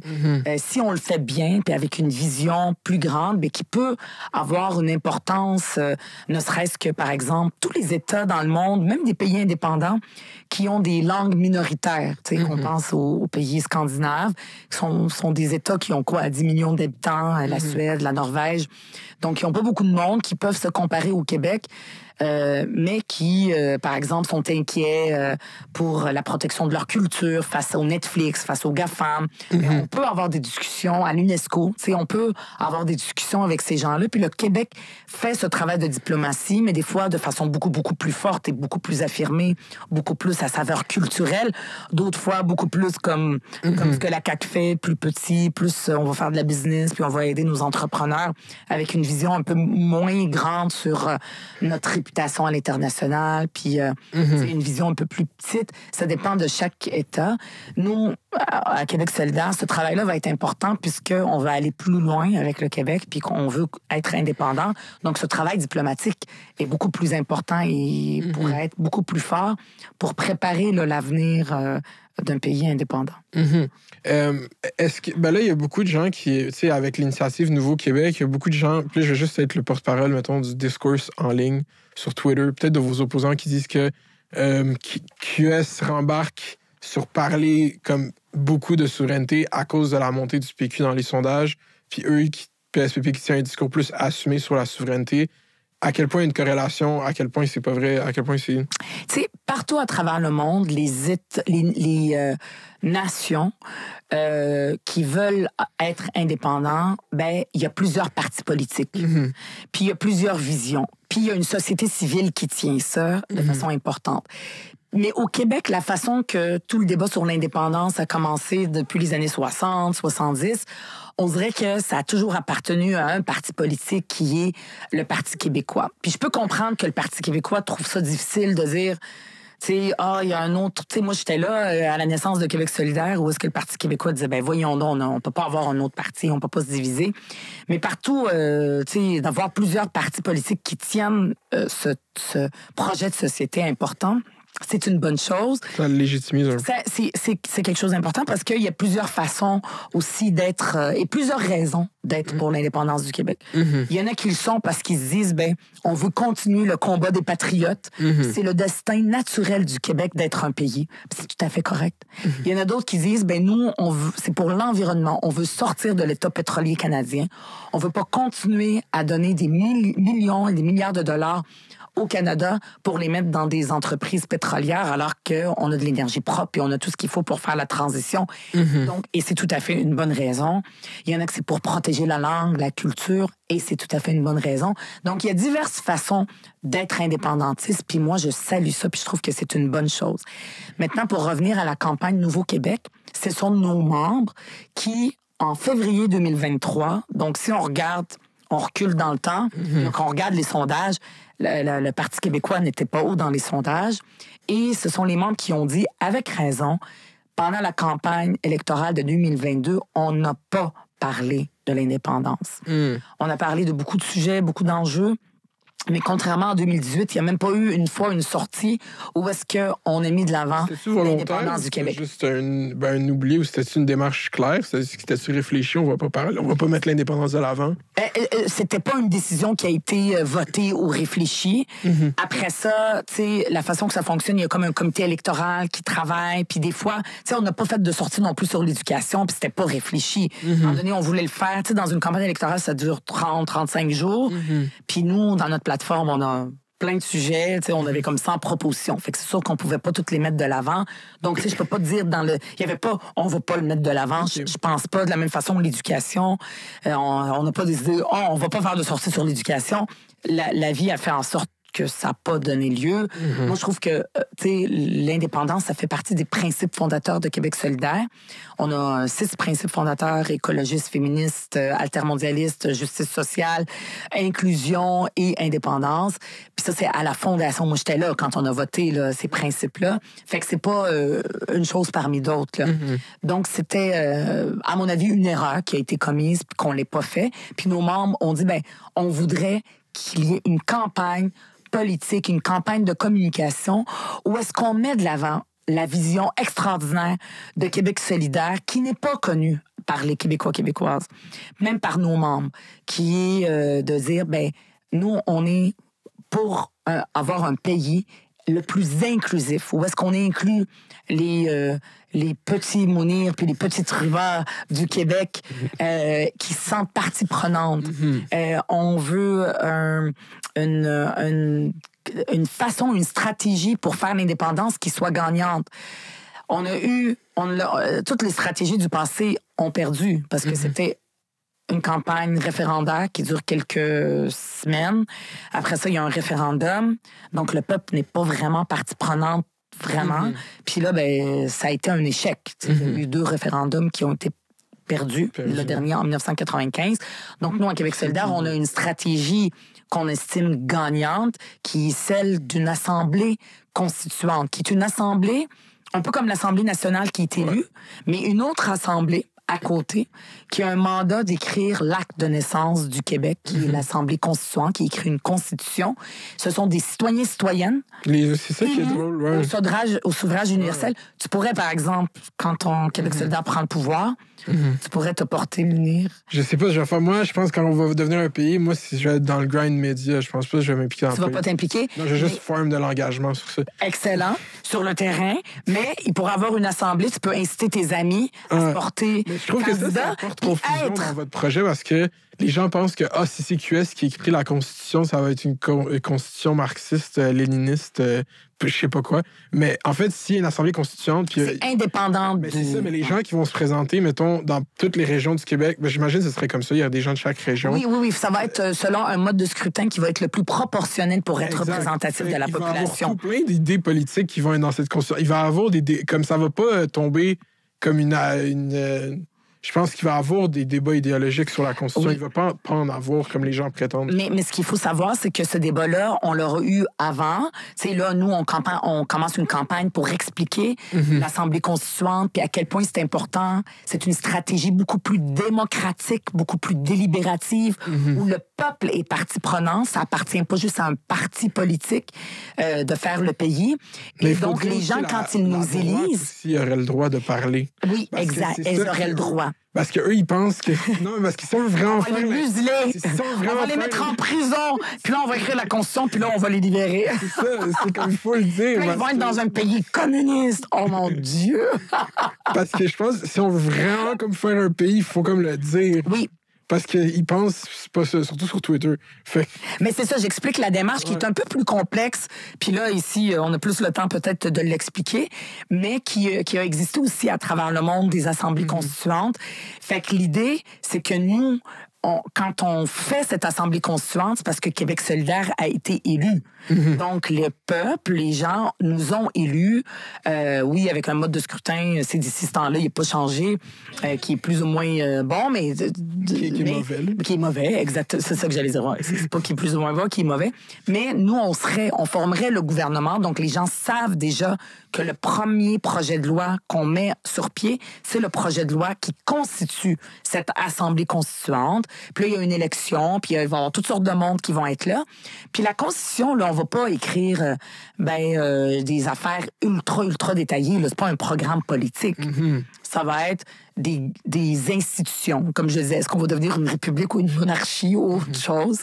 Est-ce qu'on va avoir un Sénat? Est-ce qu'on va... C'est toutes les institutions importantes d'un État. On refond l'État, on le change. Puis après ça, il va y avoir aussi les grandes valeurs, tu sais, la justice sociale, l'égalité entre les hommes et les femmes, les droits et libertés fondamentales. Le droit de port d'armes au 2e amendement. Oui, c'est ça. On aura un débat là-dessus. Ça m'étonnerait que ce soit là-dedans. Des affaires plus consensuelles et ça va être une constitution d'un pays. Tu sais, même le Parti libéral veut faire une constitution, mais eux, ils veulent une constitution d'une province. Fait que l'idée d'avoir une constitution, c'est quelque chose, tu sais, qui fait en sorte que le peuple est partie prenante du projet. C'est pas juste une élite politique qui décide, puis le peuple vote oui ou non après une courte consultation. En 1995, il n'y a pas eu d'assemblée constituante, mais pendant quelques mois, juste avant, tu sais, l'appui à l'indépendance était à peu près comme aujourd'hui. Aujourd'hui, c'est à 35 %. Il était un peu comme aujourd'hui, mais à la suite des assemblées, je ne me rappelle plus comment ils les ont appelées, mais à travers toutes les régions du Québec, il y avait des assemblées pour parler, pour inviter le peuple à soumettre leurs idées, puis comment est-ce qu'ils voyaient le pays. Puis ça a aidé à augmenter l'appui à l'indépendance qui est arrivé à presque 50 % en 1995. Et il y a eu une participation monstre. 50 000 personnes ont participé à ces assemblées-là pour dire c'est quoi le pays qu'ils veulent. Il y a eu je sais plus combien de mémoires qui ont été écrits. Puis à l'époque, tu pouvais pas envoyer ça par courriel ou sur les réseaux sociaux. Là. Fallait que tu écrives, puis que tu envoies un document. Fait que les gens, la population avait soif, quand on la consultait, de dire c'est quoi le pays qu'ils voulaient avoir. Mais ça n'a pas duré très longtemps dans le temps, mais ça a créé comme un effet d'émulsion où les gens ont participé. Donc, une assemblée constituante, si on l'explique maintenant, puis on commence à la faire quand le Québec solidaire, par exemple, est élu puis la met en place, ça va inciter une participation de la population beaucoup plus importante. Puis oui, il va y avoir toutes sortes de monde qui vont pouvoir y participer et être présents pour à la fin avoir un référendum à la fin de cette démarche-là qui, là, soit gagnant et non pas... Parce que je trouve que c'est tellement plus une... Puis tu sais, mettons, on prend une analyse objective. Là, on regarde les deux plans. Là. Le plan de, mettons, Mathieu Bocoté, c'est la Cour suprême du Canada va invalider la loi 21. On va tellement tous être fâchés qu'on va faire l'indépendance du Québec. La politique du pire, on appelle ça. C'est tellement... J'en ai parlé avec Jean-François Lisée, il était assis ici, j'y ai demandé. Puis il était comme, ouais, c'est ça qui va se passer. Et comme le ressac va être immense, t'es pas prêt. Si Poilievre vient, les gens vont vouloir... Je suis comme, bro, t'as aucune lecture du pouls des gens si tu penses vraiment que c'est ça qui va faire un pays. Puis après, même si tu fais un pays sur ça, c'est ça que tu veux que ce soit ton pays. Oui, c'est sur la peur et le ressentiment. Et Je suis comme, non, on fait une assemblée constituante. Puis tu sais aussi, justement, Jean-Luc Mélenchon, lui, c'était ça son grand projet. Là, on arrête la 5e République, on fait une constituante, puis on fait... Tu sais, la France, ils ont plus cette tradition-là, justement, de comme faire Oui, c'est comme si ici, on l'a jamais fait qu'on pense que c'est pas possible. Mais là, en ce moment, tu sais, il y a une constitution de 1867 écrite par des messieurs blancs privilégiés, c'est ça qui gouverne le Canada, là, ce pays qui marche pas vraiment bien. Mais alors que d'impliquer la population, c'est quelque chose de tellement plus engageant et tellement plus qui donne plus d'espoir. On vit beaucoup face à l'impuissance. Tout le monde, des fois, on a l'impression qu'on est impuissant face à la crise climatique. On est impuissant face à la crise du logement, face à la crise du coût de la vie, face à toutes les crises qui nous tombent, qui nous pendent sous le bout du nez, puis dans lesquelles on vit, que les gens, des fois, ils vont dire « on est fatigué, puis on va rester dans notre monde plus individualiste. On va rester dans notre cour arrière, dans notre piscine, dans notre famille. Puis ça, c'est pas bon. Fait que d'avoir un projet qui rassemble, qui est collectif. Tu sais, il n'y a rien de plus collectif que vouloir faire un pays. Si on était juste des individus les uns à côté des autres, pourquoi est-ce qu'on veut faire un pays qui rassemble, quelque chose de collectif? Puis à Québec solidaire, oui, notre projet, il est fortement lié. Un projet de société féministe, inclusif, de justice sociale, il est lié à notre projet d'indépendance du Québec. Et c'est ça, notre projet, que moi, je trouve qui est beaucoup plus mobilisateur que juste d'attendre la politique du pire, puis que la peur, tout d'un coup, fasse en sorte que les gens ont envie de fuir du Canada. Là. Est-ce que tu penses que la gauche devrait plus se réclamer du nationalisme? Oui, et moi, je dis, nationalisme inclusif, nationalisme rassembleur, nationalisme d'ouverture. Certains pourraient dire nationalisme woke. Ça a l'air antinomique. En France, essayer d'expliquer ça aux Français, les gens ne comprennent pas. Parce que en Europe, leur histoire, le mot nationalisme est connoté droite et extrême droite. Puis là, on voit ce qui est en train de se passer. Mais au Québec, si on regarde notre histoire, puis qu'on la connaît, c'est par nationalisme et par amour de cette nation et du Québec qu'on a nationalisé Hydro-Québec. C'est par amour du peuple québécois et de notre nation qu'on a décidé d'avoir une école publique, gratuite, que tu viennes de n'importe quel quartier le plus pauvre, que tu sois né dans une famille d'analphabètes ou que tu sois né dans des familles de la haute, ben tout le monde va à l'école publique gratuite. Ce n'est plus le cas maintenant, malheureusement. Et ça a été ça, l'idée dans les années 60. Tout le nationalisme ou l'amour du Québec était très lié à l'émancipation du peuple et à une question de justice sociale. À l'organisation des Protéger le travailleurs. français. Exact. Protéger le français, c'est pas protéger le français contre les immigrants qui parlent pas français dans leur chambre à coucher, là. C'est pas ça. C'est pour permettre aux travailleurs, travailleuses dans les usines, face aux big boss, là, qui parlent anglais, de parler leur langue, la langue du peuple qui est la langue de la majorité, mais qui n'était pas reconnue. C'est né, le nationalisme, dans notre histoire particulière, qui n'est pas celle de l'Europe, est né tu sais, le projet de l'indépendance et le nationalisme, c'était progressiste, c'était à gauche. C'était le discours du RIN avec Pierre Bourgault. Et moi, aujourd'hui, on dirait que les jeunes, puis la campagne Nouveau-Québec qui s'adresse beaucoup aux jeunes, ceux qui connaissent pas trop cette histoire-là, qui n'ont pas vécu, qui étaient peut-être même pas nés en 1995, c'est de leur parler que quand on aime le Québec, puis quand on en est fier, ça veut pas dire qu'on est contre les immigrants, puis qu'on trouve que la crise du logement, puis la crise de l'itinérance, c'est 100% la faute des demandeurs d'asile. C'est le contraire, c'est au contraire. Dans les années 70, tu sais, que ce soit les demandeurs d'asile chiliens, que ce soit les boat people, ben on embrassait ce monde-là. Gérald Godin, qui était qui était ministre du Parti québécois dans les belles années, ben lui, il disait, à un moment donné, le peuple québécois, on pensait qu'on allait faire le pays tout seul, nous, les Canadiens français. Mais on a compris qu'il va falloir qu'on le fasse avec les immigrants. Puis c'est pour ça qu'il a fait comme... Il a pris son bateau du pèlerin dans mon comté de Mercier, puis il a voulu parler de l'indépendance aux gens qui viennent d'ailleurs. Puis ce discours-là, on l'entend pas. Puis nous, la gauche, là, on a une responsabilité de parler de nationalisme, de parler de l'amour du Québec, de fierté québécoise, puis de pas dire que ceux qui aiment le Québec, c'est juste des gens qui tiennent un discours fermé. Non, non. On peut puiser dans notre histoire du Québec pour rallier les deux.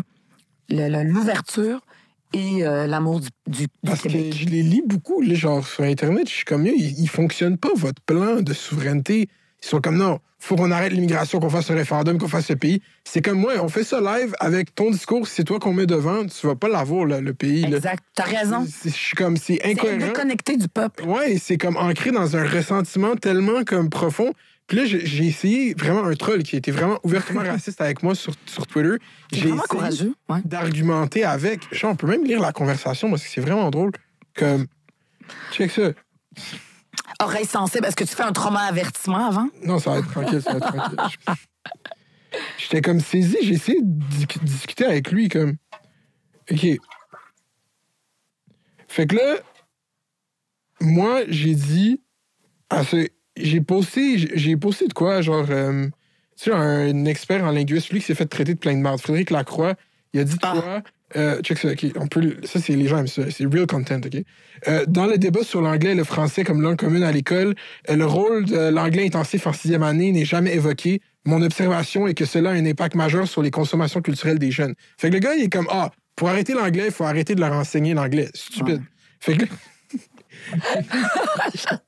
Fait que là, j'ai dit oui, la solution est clairement de moins bien enseigner l'anglais, lol. Je fais juste que ça.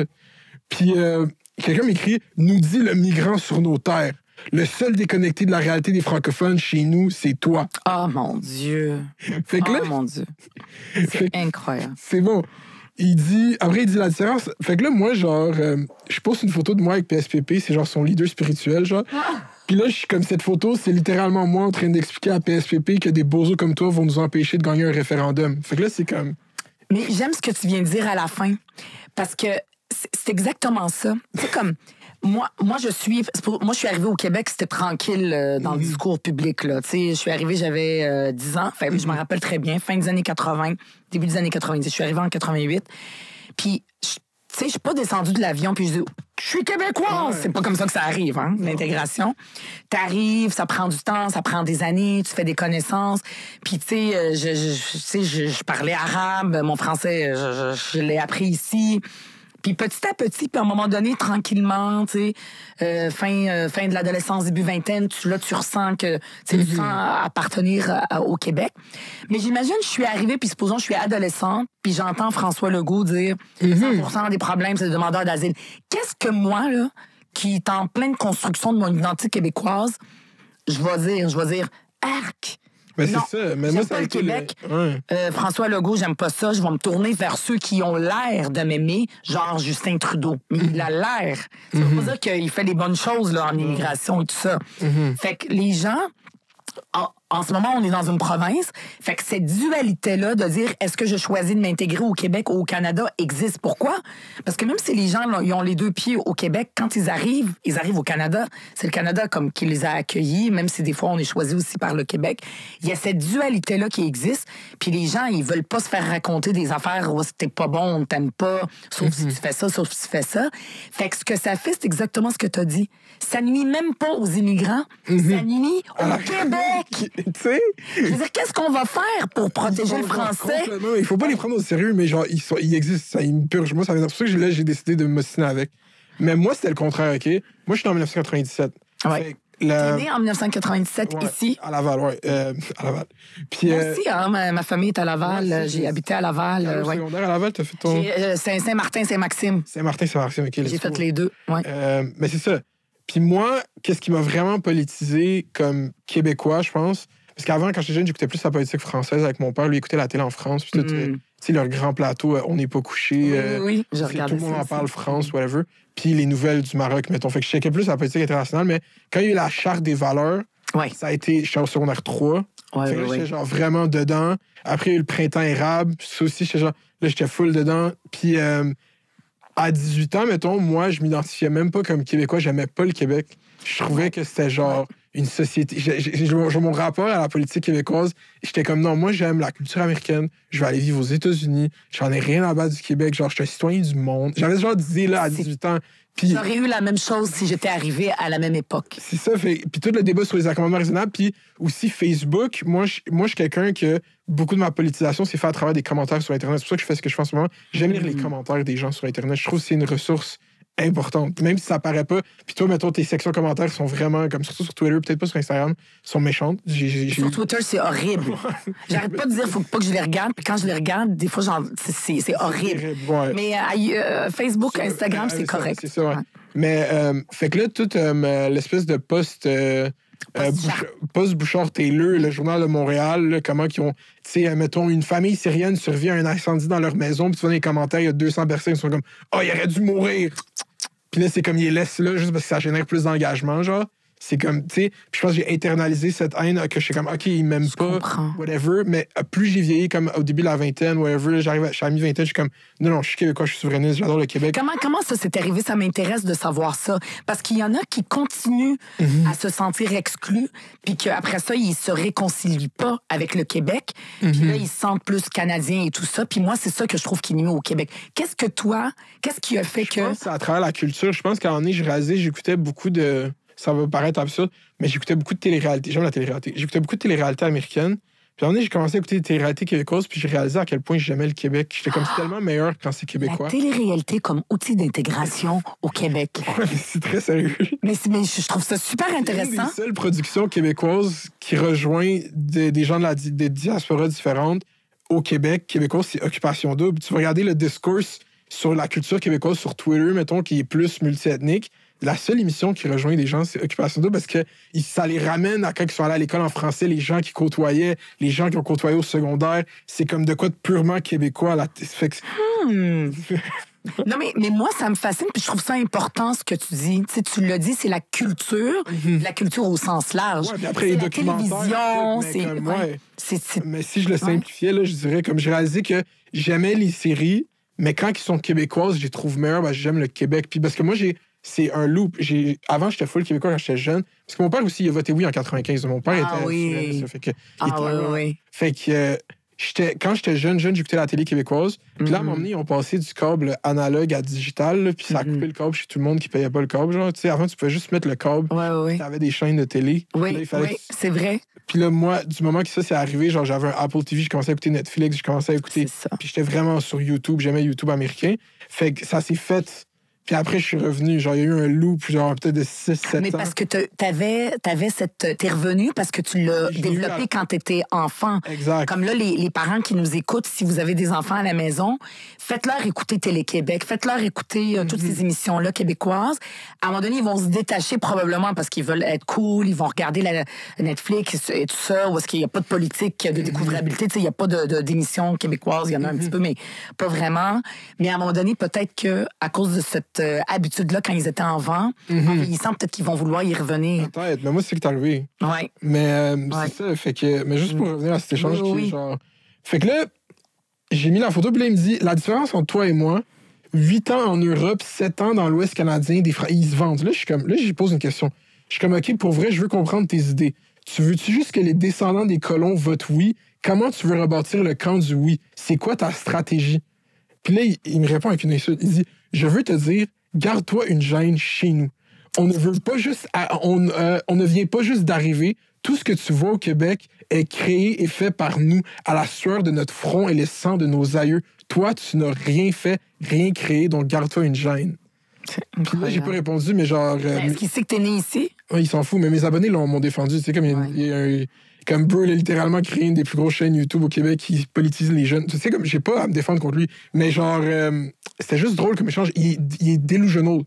Totalement. Il est pas dans la réalité. C'est pas ça la réalité. C'est moi, comme quand je vais dans des écoles, parce que je suis aussi responsable en matière d'éducation, je vais dire, tu sais, la réalité, ce qui se passe dans la vraie vie, là, physique, là, parce que les gens se voient puis se touchent, là, c'est beaucoup plus pacifiste et mieux que ce qui se passe sur les réseaux sociaux. Sauf que les réseaux sociaux, puis ce que dit le premier ministre a quand même un impact dans la tête des gens, puis dans des stéréotypes, puis dans ce qu'on vit aussi dans la réalité. Mais tu sais, moi, je veux juste pas qu'on importe, c'est ça qu'on fait depuis plus que 15 ans, qu'on importe les problèmes qui se passent en France et en Europe ici. Puis tu sais, François Legault, par exemple, il a déjà dit, dans la campagne électorale la dernière, il a déjà dit...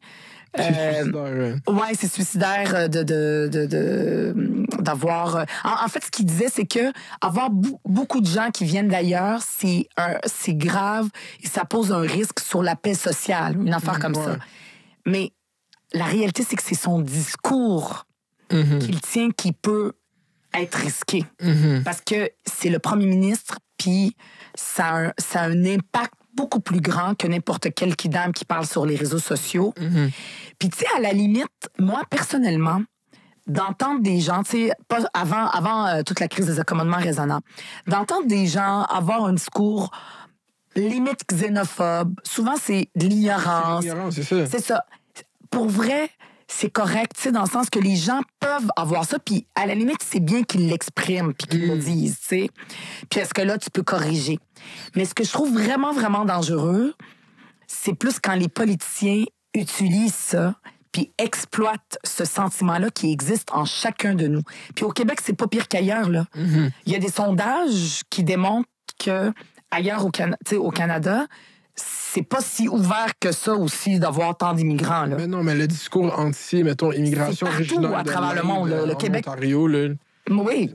Il y en a beaucoup, le discours là-dessus. Il y a beaucoup d'engagements qui se fait sur TikTok, sur YouTube, des gens qui font juste bâcher sur l'immigration originaire de l'Inde. Totalement. C'est pas quelque chose... On n'est pas pire au Québec par rapport à ça. C'est juste qu'après ça, les chroniqueurs et tout ça dans le Canada, ils aiment ça, après ça, faire du Québec bashing. Ça, c'est mauvais, tu sais. Puis après ça, mais faut pas qu'on internalise qu'au Québec, c'est pire qu'ailleurs. Non, partout.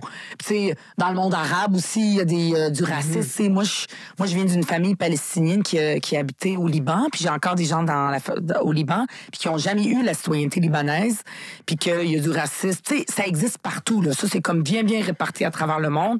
Mais ce qui est dangereux, c'est quand les politiciens, puis l'élite politique utilisent ça, puis le chatouillent. Puis moi, l'arme que je veux utiliser contre ça, c'est de dire... Non, il y a un autre discours. Ça veut dire qu'il faut pas qu'on choisisse notre camp. Est-ce qu'on est dans le camp de la majorité ou est-ce qu'on est dans le camp des minorités? Non. On est dans le camp du Québec. Puis ce camp-là, c'est tout le monde, qui soit de la majorité ou de la minorité, qui est là. Puis une façon de nous protéger contre cette xénophobie-là, puis ce discours-là, c'est si on est indépendant, ben moi, je pense qu'il va y avoir... Le malaise identitaire des Québécois va être plus apaisé. Puis on va être un peu plus relax, comme à l'époque que moi, je suis arrivée au Québec. Puis ce discours-là, xénophobe, va moins prendre, puis sera moins exploité. Est-ce que je rêve en couleur? Peut-être, parce qu'il y a des pays indépendants où le discours de droite parce que, mettons, existe. en France, il faut toujours rester vigilant. La cohésion sociale ou whatever, qu'est-ce que François Legault a dit, qu'est-ce qui va aider? C'est pas qu'il y ait moins d'immigrants, c'est les conditions matérielles des gens. Là. Si les gens ils sont dans la criminalité, si les gens ils recourent à la violence ou whatever, c'est pas à cause de... C'est inhérent à leur race. Là. C'est genre, non, c'est comme leurs conditions matérielles la majorité du temps. Là. Totalement. Leur opportunité, leur mobilité sociale, c'est toutes des choses qui sont comme essentielles à avoir un meilleur niveau de vie puis une meilleure qualité de vie. Là. Parce que, exact, ça, tu viens de dire... tu sais, il y a beaucoup plus de ressemblance entre un enfant de Parc Extension qui vient d'une famille pauvre et d'un enfant, je sais pas moi, à Alma, aussi qui vient d'une famille pauvre. Tu sais, souvent, on veut nous séparer. On est juste des identités en fonction de notre identité culturelle, mais il y a aussi notre identité de classe sociale. Puis ça, les classes sociales, ça n'existe pas. Tu sais, ça n'existe pas. On est juste des gens avec différentes bagages culturels. Puis c'est comme si tout le monde est dans la classe moyenne. Puis c'est pas vrai. Puis, tu sais, il y a eu beaucoup... Tout le discours, on a parlé de Jean-François Lisée. Moi, ça a été comme un moment... Ça m'a heurté de dire, hey, on va dans les écoles publiques, dans certains quartiers, puis c'est presque 90% et plus d'enfants issus de l'immigration, comme si c'était comme horrible, puis ils sont pas en contact avec des gens de la majorité historique, si on veut. Mais moi, à Saint-Martin, Saint-Maxime, quand j'y étais dans les années 90, c'était peut-être, je sais pas moi, 40%, ou peut-être 50-50 issus de l'immigration, 50% ici depuis 400 ans. Là. Et je trouvais que c'était bien parce que moi, j'avais le contact. J'allais dans des fêtes où j'avais des amis qui sont québécois de souche et tout ça, puis je trouvais que c'était bon. Puis c'est vrai que il faut garder ça, cette mixité-là. Quand je suis retournée comme députée à Saint-Maxime, je suis allée dans une classe d'accueil, puis il y a une jeune d'origine afghane, elle m'a dit, tu sais, puis elle avait un bon français, là, tu sais, son français était quand même relativement bon, elle était encore en 2e année classe d'accueil. Puis elle me dit, mais madame, on n'a pas beaucoup d'opportunités de parler français à part dans la classe. Quand on sort, quand on est dans la cour, quand on sur l'heure du midi et tout ça, avec nos amis, ben on parle soit anglais, soit notre langue maternelle. En afghan, on est comme gêné de parler en français entre nous.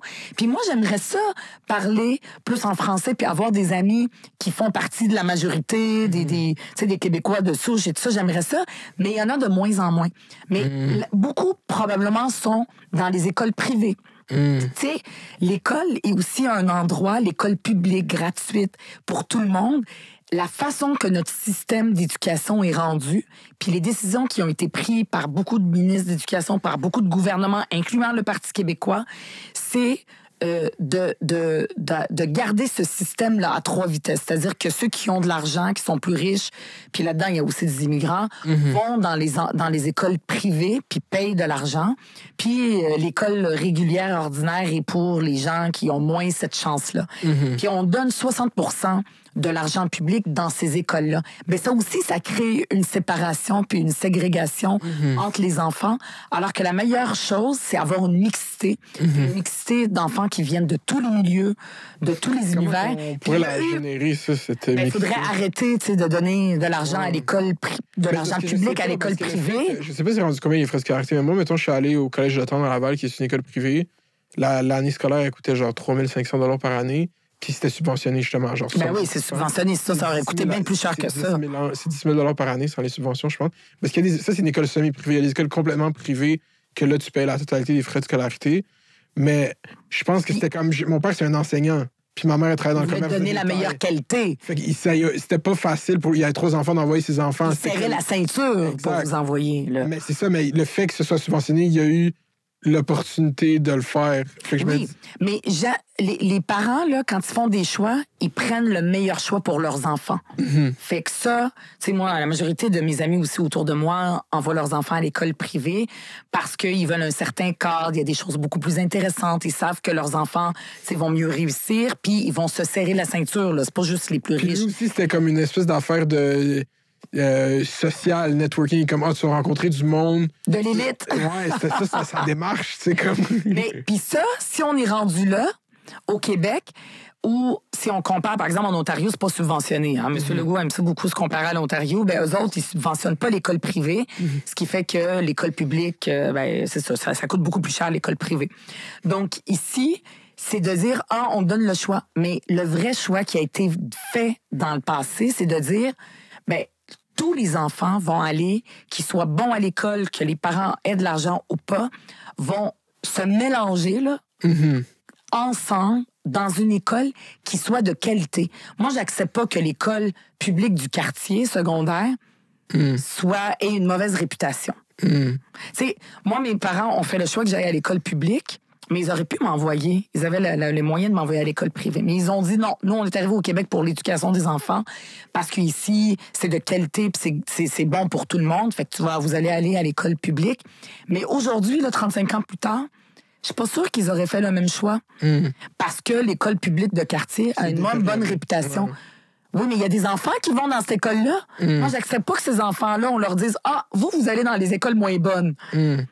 Mais voyons donc, faut que toutes les écoles, l'éducation, ça doit être une valeur très, très importante. Toutes les écoles soient de qualité. J'accepte pas qu'il y ait des écoles de qualité puis les autres écoles moins de bonne qualité. Mais au Québec, on a accepté ça. Tu parlais des conditions matérielles. L'éducation, c'est la première chose. Puis il y en a des enfants, ils vont réussir là, à l'école publique de moins bonne qualité. Ils vont réussir et tout ça, puis ça va bien aller.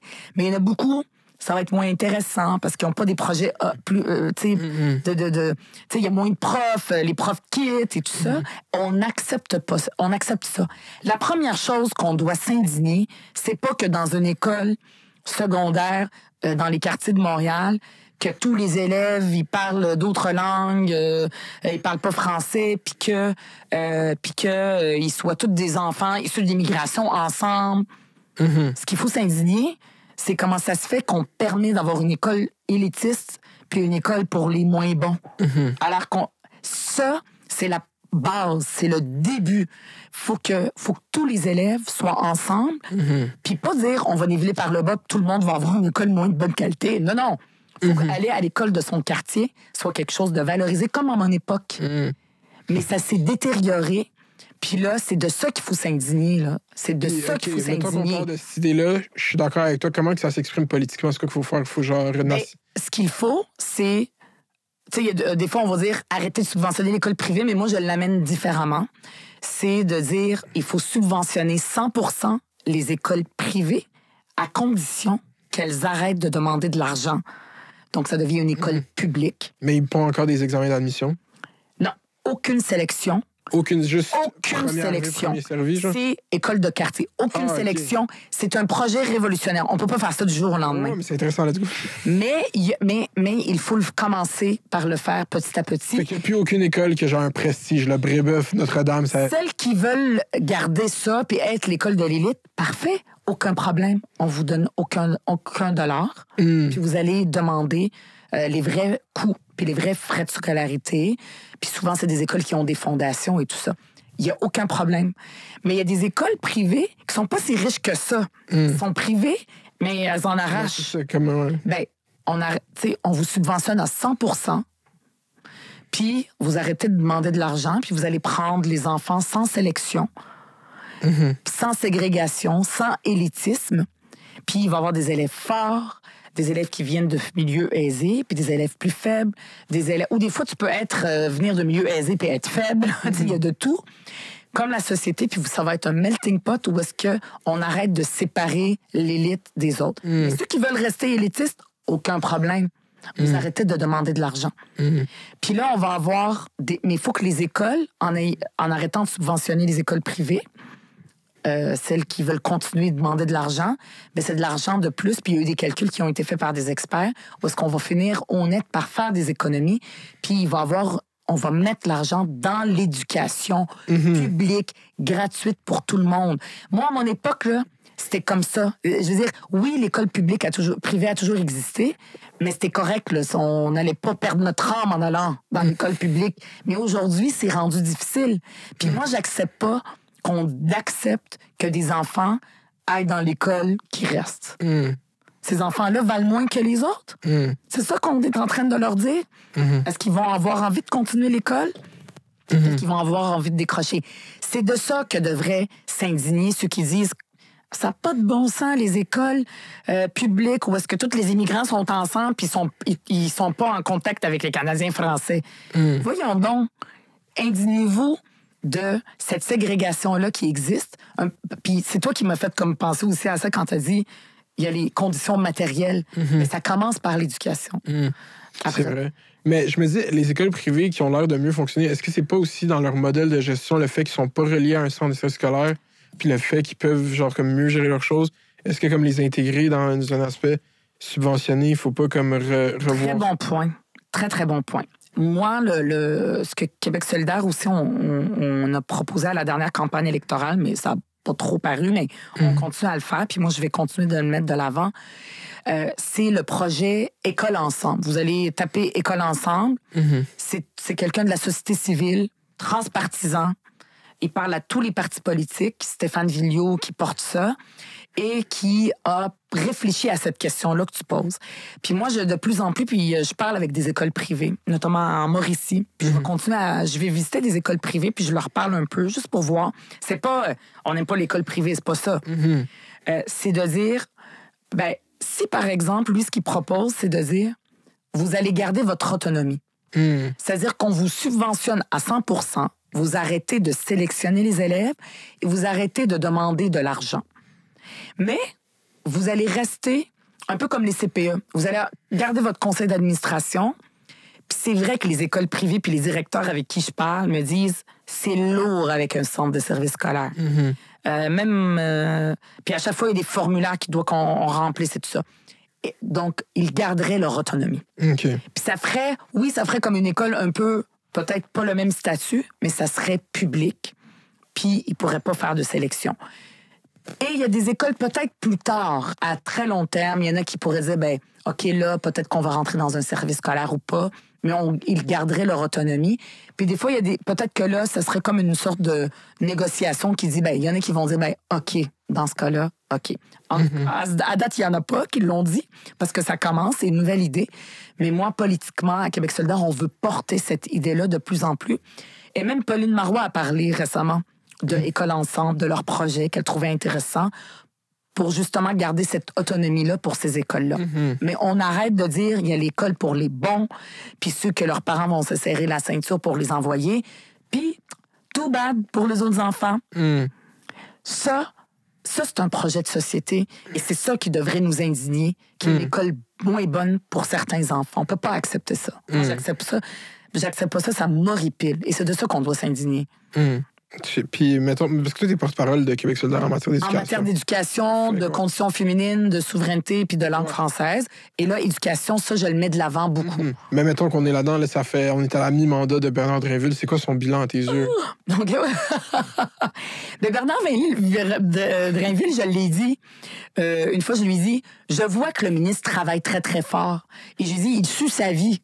Il n'arrête pas. Puis c'est vrai, c'est un hyperactif. Mais des fois, il va dire des choses qui n'ont pas rapport, là, mais c'est un hyperactif, sauf qu'il fait quelque chose de... En fait, il y a une affaire à laquelle il ne s'attaque pas. C'est notre système inégalitaire. L'école à 3 vitesses. Il y a l'école pour les privés, l'école publique avec des projets particuliers, hors-études, sport-études, puis l'école pour tous ceux qui restent réguliers, où c'est moins intéressant, puis ça te donne moins envie de continuer à aller à l'école, puis beaucoup de décrochage. Puis on voit la différence de tout décrochage entre l'école privée et l'école publique. Ça, lui, il dit, il fait des petites mesures à gauche et à droite, mais il ne le reconnaît pas. Pour lui, ça n'existe pas. Il en parlait beaucoup à la radio, en plus, quand il était à la radio. Il en parlait. Moi, j'écoutais Drainville PM. Oui. Quand il était chroniqueur, là. Non, il avait son émission, il était animateur. Il parlait souvent de l'école à 3 vitesses. Mais non, là, maintenant, il le reconnaît plus. Oh my God. Puis là, il dit, je veux donner des projets particuliers à tout le monde. Puis là, mais il arrive pas, il veut pas toucher aux écoles privées. Même les écoles privées religieuses. Il existe des écoles privées religieuses. Je lui ai demandé combien d'argent pour les... Tu sais, vous êtes à la loi 21, la laïcité par-ci, la laïcité par-ça, par-là. Le gouvernement, il donne combien d'argent public à des écoles privées qui enseignent la Bible, qui enseignent le Coran, qui font la prière le matin? Il sait pas. Il dit qu'il n'y a pas les chiffres. Il ne sait pas combien. Il faut une demande d'accès à l'information. Il y a eu Radio-Canada qui a fait une demande d'accès à l'information, puis on n'a pas eu l'information, mais ils ont fait un estimé. Là, je n'ai pas le chiffre exactement, mais ce que je veux dire, c'est qu'en ce moment, c'est des millions de dollars qu'on donne. Puis non, nous, on est laïcs, mais Fait que ça, c'est son côté... Tant et aussi longtemps qu'il ne touche pas au financement des écoles privées, tant et aussi longtemps qu'il ne touche pas à cette ségrégation scolaire, c'est vraiment de la ségrégation. On sépare. Tu sais, je parlais des classes sociales. On sépare les enfants comme ça. Tant aussi longtemps qu'il ne touche pas à ça, ben, il ne pourra pas régler le problème des profs. Parce que les profs à l'école publique avec des classes régulières où est-ce que tous les bons ont été écrémés, ils sont partis dans l'école privée subventionnée, ou ils sont partis dans des projets particuliers sélectifs. On prend les meilleurs. Puis là, on leur donne des projets le fun, du théâtre et tout ça. Puis les moins bons qui ont besoin d'être stimulés, qui ont besoin d'avoir des projets, mais que soit leurs parents n'ont pas l'argent, soit leurs notes sont pas bonnes. Non, vous restez dans l'école plate. Bien, qu'est-ce qui arrive avec les profs? Ils sont débordés, ils quittent. Fait que tout ce problème-là d'inégalité de notre système d'éducation crée le problème des pénuries de profs. C'est vraiment beaucoup, beaucoup de problèmes qu'on peut régler. Fait que là, Bernard Drainville, il s'active une mesure par-ci, une mesure par-là. Cette année, à cause de la grève, je vais faire des cours gratuits de l'été pour les élèves qui ont eu des difficultés, mais pas pour tout le monde. Fait qu'il fait toujours des petites mesures, mais tant et aussi longtemps qu'il ne s'attaque pas au cœur, le problème fondamental, l'inégalité des chances, la moins bonne qualité d'éducation pour les élèves dans les classes régulières versus ceux qui ont de l'argent puis qui ont des bonnes notes. Tant aussi longtemps qu'il ne s'attaque pas à ça, il va continuer à courir après sa queue et essayer de régler les problèmes. Sa solution, ça va être de créer l'agence École Québec. Ah non! Coupez! Ne lui donne pas cette idée-là, ne lui donne pas cette mauvaise idée-là. Mais c'est ça, juste c'est quand même un bout qu'on y a. Mais juste finir là-dessus, comme si c'est cette tendance que j'observe la CAQ faire, juste créer des agences pour tout. Là, il va y avoir l'agence Transport, l'Agence Santé Québec qui va comme remplacer tout. C'est des réformes de structure. On réforme des affaires. On pelte dans la cour de hauts fonctionnaires en disant, ben nous, c'est pas de notre faute si ça marche pas. Au lieu de s'attaquer au cœur des problèmes, pour vrai, d'aller chercher l'argent là où il est là où il est présent, puis de vraiment s'attaquer. C'est une sorte de... On pelte en avant les problèmes. C'est pas des réformes de structure qu'on a besoin, c'est des projets de société.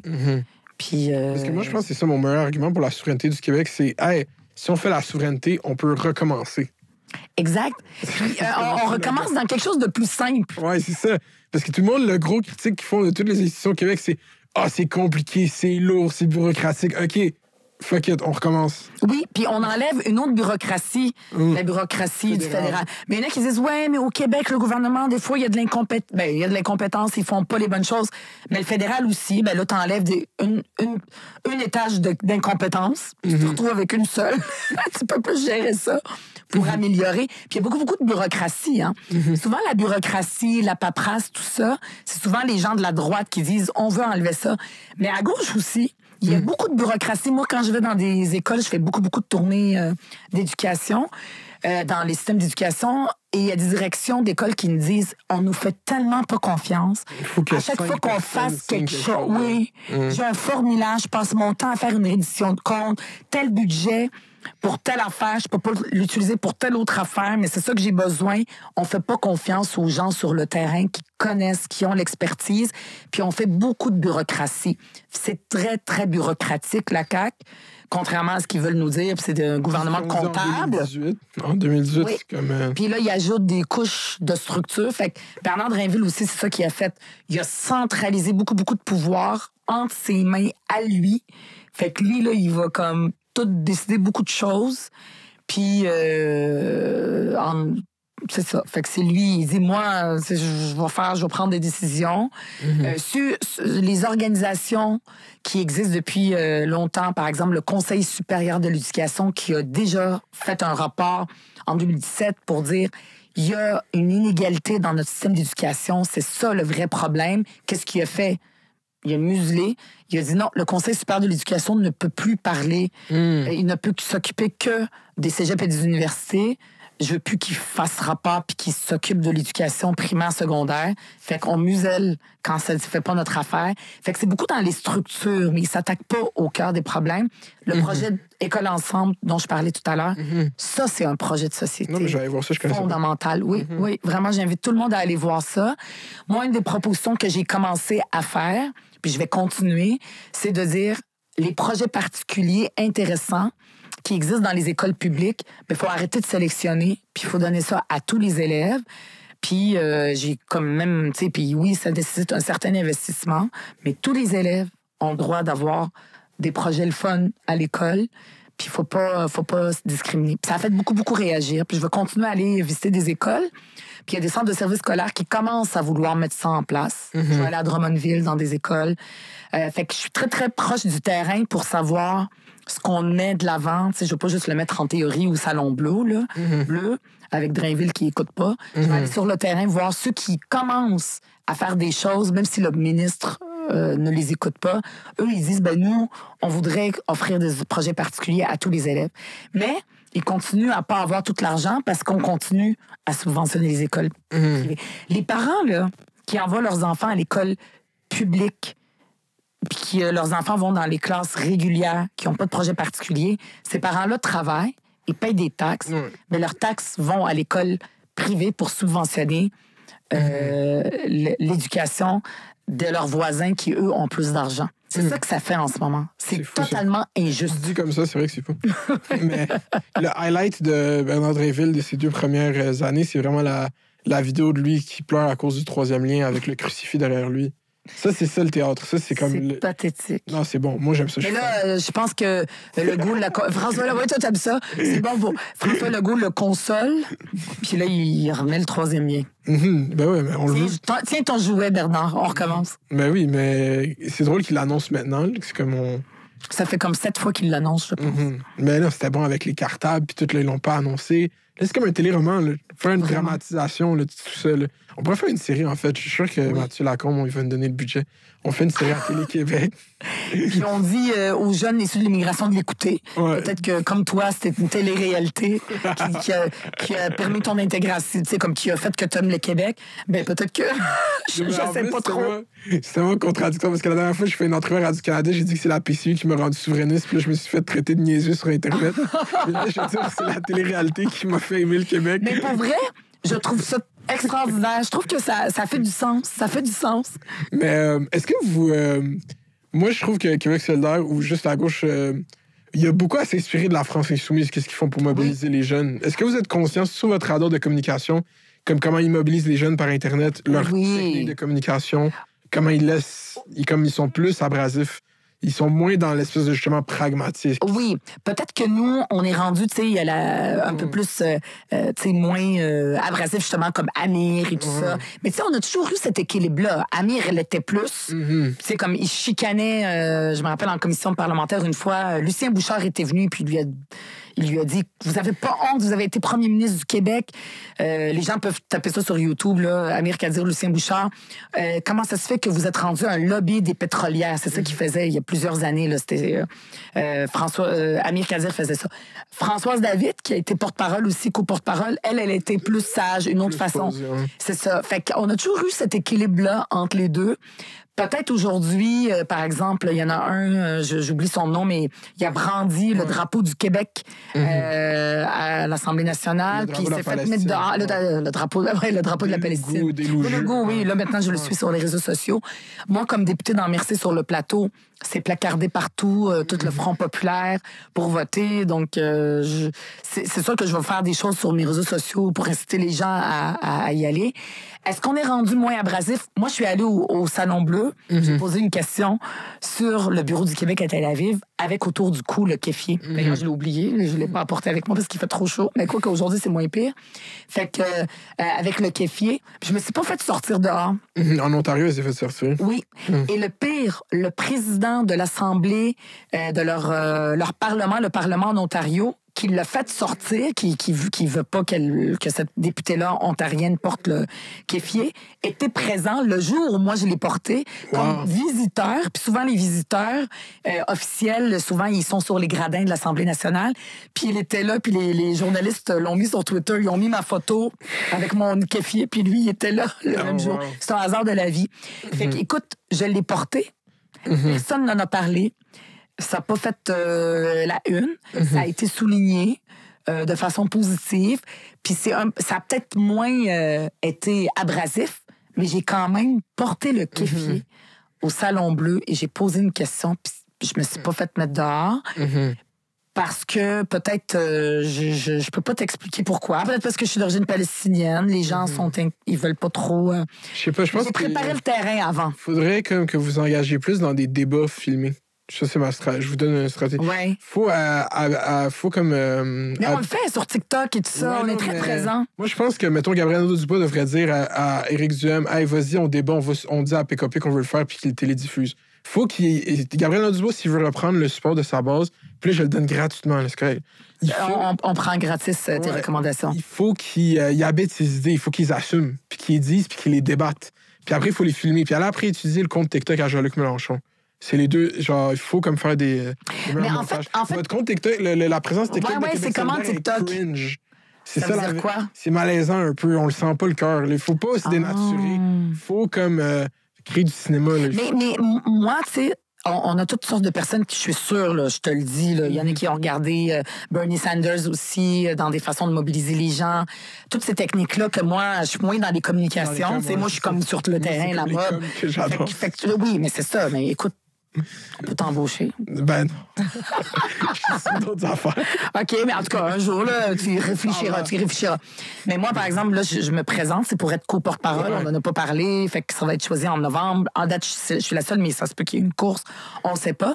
Puis je prendrai ces conseils-là. Mais moi, je suis pas la meilleure. Ça veut dire que je fais mes réseaux sociaux un peu moi-même, mais le parti, je le sais qu'ils étudient tout ça. Après ça dépend de la personnalité de chaque personne. Tu sais, Gabriel...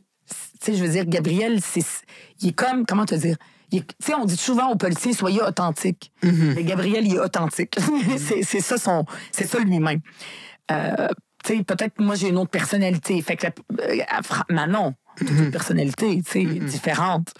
Fait que chaque personne arrive avec ses personnalités, puis l'important, c'est pas de se dénaturer. Ouais, je comprends. Puis de pas, genre... Parce que les gens sentent quand tu fais exprès d'être, tu sais... d'être un peu, je sais pas trop, tu sais, des fois ça sent faut pas sentir qu'il y a une stratégie derrière. Fait que c'est la stratégie. Mais est-ce qu'on est trop bon élève? Est-ce qu'on devrait être plus populiste? Probablement. Ben oui. Faut qu'on s'inspire de qui, là? De la droite? Ben, pas nécessairement. Moi, je dis, tu sais, comme... C'est fou, pareil, Jean-Luc Mélenchon a passé à 2% d'être au deuxième tour des présidentielles françaises. Ouais. Le gars, il veut faire la révolution, il veut faire une autre république. Puis il a réussi à mobiliser. Puis moi, je regarde l'engagement numérique. Puis là, mettons, sur TikTok, beaucoup, genre les... nos chiffres sont pas bons. Sur TikTok, tout le monde nous dit qu'on est les meilleurs parmi les autres des partis politiques. Ça peut être encore plus exponentiel, je pense. Écoute-moi... Je dis pas que j'ai la recette, là. Je fais juste parler après mon chameau, peut-être. Mais genre, j'ai un feeling. Moi, je fonctionne avec des feelings. Mais je sais pas, sur Twitter, comme, mettons... je trouve que vous faites beaucoup plus critiquer que comme. Mais il y a beaucoup de gens de gauche sur Twitter aussi. Là, Mais sont là. on fait pas des tweet battles. Ouais, non, mais. Tu nous inciterais à le faire, c'est ça que tu dis? Non, peut-être pas. Je sais pas. Écoutez-moi pas. Moi, j'ai une chaîne. Non, mais pense-y, là. Là, tu nous offres des conseils gratuits, mais. Tu sais, même si on est de gauche, on peut relayer ça, là. C'est ça que je dis, moi. Mais merci. Ben, c'est ça, tu t'es candidate à la co-porte-parole. Porte-parole, là, ouais. Ouais. Je pourrais t'appeler pour que tu me donnes des conseils pour mes réseaux sociaux. Quelqu'un d'autre à se présenter? Tout est possible. On est un parti démocratique. Moi, tu sais, c'est sûr que ça fait pas 1000 ans que je me suis présentée. Ça fait juste quelques semaines, fait que j'étais prête, fait que je me suis annoncée. C'est quoi les conditions pour ça? Ben, tu sais, le PLQ, c'est qu'il faut que tu aies 40 000 $. Non, nous, comme c'est pas une chefferie, c'est beaucoup plus restreint. On peut pas payer beaucoup. Les montants, ce que le DGEQ, le directeur général des élections, nous permet, c'est beaucoup moins que ça. Puis, tu sais, C'est fou, ça, mais pas c'est quoi les 40 chiffres. de- Non, nous, c'est pas ça. C'est moins. Il faut que tu payes quand même de ta poche dans le sens que si tu veux faire campagne puis te déplacer, ben ça Ouais, coûte ça, de c'est l'argent. Il y a une partie qui est remboursée par le parti, une autre que tu assumes, mais il y a un maximum. C'est pas beaucoup. Là, Denis Coderre il a annoncé sa candidature hier. Tu l'as pas vu, t'as pas Mais vu? oui, j'ai vu ça. Ok, c'est ça. Moi, je vais voter pour Denis Coderre. Ah oui, Oui, eux autres, ça doit être universel. Le monde peut voter pour lui, je pense. Ouais. Je sais pas c'est quoi leur règle, là, s'il faut être délégué. Mais il ou- pense vraiment qu'il va gagner. Moi, c'est comme quand Jean Charest s'est présenté à la chefferie du Parti conservateur. C'est comme, bro. Ben oui. Mais je pense que la C'est vrai politique, que ça ressemble. C'est vrai, j'y pensais à la même chose. c'est comme. Mais je pense que c'est une drogue. Je pense. Il y a des gens, tu sais, puis là, tu parlais de Jean-Luc Mélenchon, pis tout ça. Des fois, il faut savoir aussi quand laisser sa place puis avoir quelqu'un. Tu sais, comme Marine Le Pen, là. Ouais. Elle a un petit jeune, là. Bardella. C'est ça. Ouais. Tu sais, alors qu'elle est pas si vieille que ça, là. Elle pourrait dire, c'est moi, je continue. Mais il faut aussi préparer la jeunesse des fois. Il faut savoir laisser sa place. Puis Denis Coderre, il fait partie des gens qui, visiblement, ont de la vision avec ça. Fait, merci beaucoup pour Hey. ton temps. C'était vraiment bon. J'ai Ça pas vu le temps passer. ça C'est. va vite. Fait d'hiver, on a fait à travers les d'hiver. Merci. Merci vraiment beaucoup. Ça fait plaisir. Une Merci. belle rencontre. Let's go. Merci d'avoir écouté tout le monde. Faites attention à vous. Est-ce quelque chose que tu veux dire? Pourquoi le Québec devrait être un pays? Parce que le Québec a tout ce qu'il faut pour être libre. Let's go. Free Palestine. Bye tout le monde. Free Palestine, yes! En anglais. Merci beaucoup. Merci. C'était vraiment bon, je pense. Ben ouais. C'était aimé ça, Léo? Ouais, c'était bon, c'était vraiment.